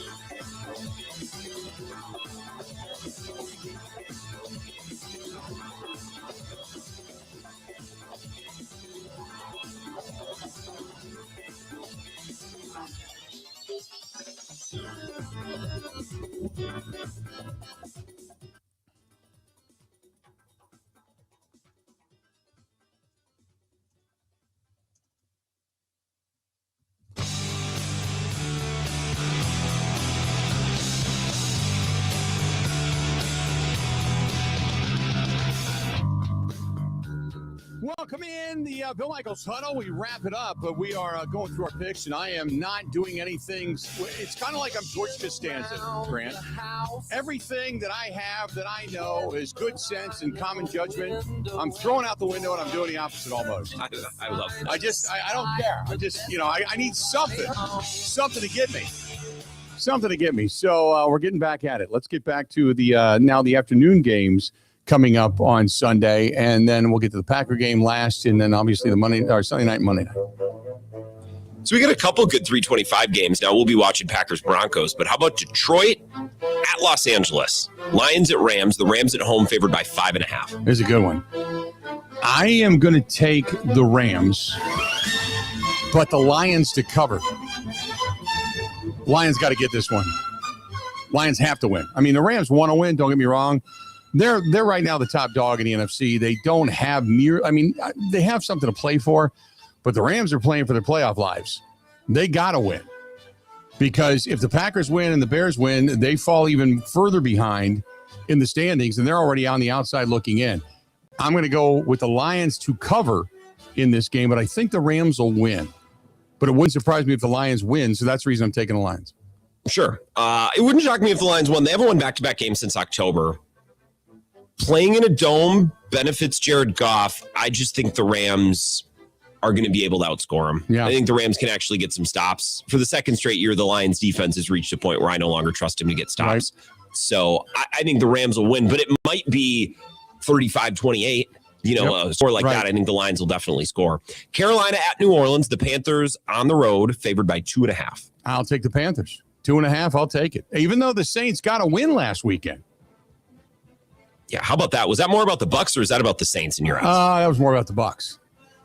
But it was in the rain, sloppy conditions, whatever. I'll take the Panthers down there in New Orleans, in the dome. Panthers get the win. They walk away, and the Saints have at least a feel-good win over Tampa Bay this year. That's it. I will as well. I'll take Carolina. Tennessee at San Francisco. We have some big numbers here to pick through. San Francisco at home favored by 12.5. And the Titans just won their second game of the year last week. Who did they beat, or did they cover? Now I don't even remember. No, they won. They who did they beat last week? Cleveland. Yeah, that's right. Cleveland 31-29. I'm going to still take the 49ers. And that being said, I don't care. Right. Still taking the 49ers. But the same reasoning with the Saints. They got to win, and they're like, oh, this is great. And then they're going to come back down to earth against a better team. So I'm going to take the 49ers. I will take the 49ers as well. 49ers this is one of them also playing for their playoff lives. Mm-hmm. And this is one of the years I've been most impressed with Kyle Shanahan, I think, and Robert Saleh with all those injuries. Indy at Seattle. Phillip Rivers might just start. We learned today. The Seahawks at home favored by 13.5. I'm taking the Seahawks. I know the Colts can control the game if they get the run game going, but as much as I want to see Phillip Rivers come out and just light up the Seahawks, I don't think it happens. Not with him coming off the couch to the playing field. It could be a remarkable story that we could all be talking about on Monday, but I'm going to take the Seahawks in this one. Seahawks, I trust with a big number. Doesn't mean they'll cover it, but They're the best team in football against the spread, and they have the largest point differential in the conference. So if there is a team to trust with 13.5 in Seattle, I like the Seahawks at home. Minnesota at Dallas. This is kind of a fun game on Sunday Night Football. The Cowboys at home, favored by 5.5. I'll take the Cowboys for two reasons. One is I think their defense is actually playing a little bit better than what they did earlier this season, and J.J. McCarthy sucks. So the combination I'll take. So I'll take the Cowboys at home. It pains me to do so, but I'll take the Cowboys at home. I will as well. The defense has been better. They weren't great last week against the Lions, but J.J. McCarthy, I think they can do some things against. And J.J. McCarthy sucks, he says. See, these picks don't need to be overcomplicated, Bill. I like this approach this week. This season, I'm going to say, maybe next season he grows up, but this season he sucks.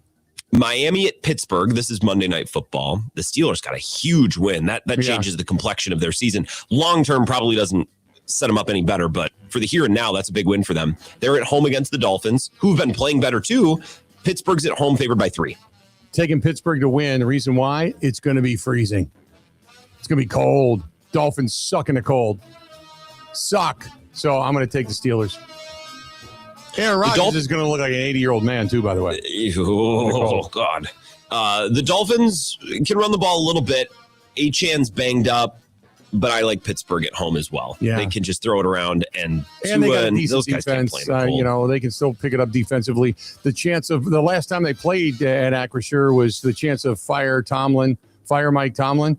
I think the Steelers want to have a better home showing than what they did last time, and they just got, like you said, the big road win. So I'll take the Steelers to win, cover, all that kind of good stuff. I will as well. And lastly, the Packers. This is an interesting pick. They're at Denver, favored by 2.5, as we talked about on your midday show earlier. I really love the Packers' chances on Sunday. I'm really struggling with the idea of picking them to win and cover 2.5. You know what I mean? Yep. I don't know why. I'm going with my gut. Don't know why. Don't have a reason for it. I maybe it's the letdown card. I'm going with the Broncos. Going with the Broncos to win the ball game. I don't blame you at all. I don't want them to, but there is just something in me that's like, they haven't won there in a long time. Broncos are undefeated at home. They got an 11-game win streak at home. They got a 10-game win streak on the line. Packers just came off a huge win over Chicago. They're looking down the barrel of Chicago in a week. I got a bad feeling about this when I'm taking the Broncos. You're not a bad fan for having a bad feeling. The Broncos are really good. It's a tough place to play. Yep. Kills me. You know what? I'm going to take the Packers. I feel good about this game. So just write GB on the Google Doc. I will do it. I'll take the Packers. I think they have a great shot. I hope you are 100% correct. I'm just all week long. I keep talking about confidence and trying to build myself up like I've got something to prove.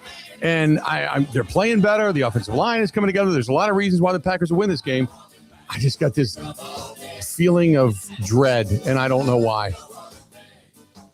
Maybe it's too much fiber that I put in my diet. I have no idea. Maybe I'm just dreading it because at some point I could poop my pants. I have no idea, but I got to go with it. That's it. Well, that's the picks for this week. I think this is the week. I like your approach. I really like your approach. Okay. This is the week where I throw caution to the wind, science to the wind, my thoughts to the wind, my analysis to the wind, and I just say to hell with it, go with it. So it's all big crock. There you go. That's what it is. So, yeah, absolutely. Yeah, Matthew says probably the Packers are probably going to win since none of the Packers were actually alive the last time the Packers won in Denver.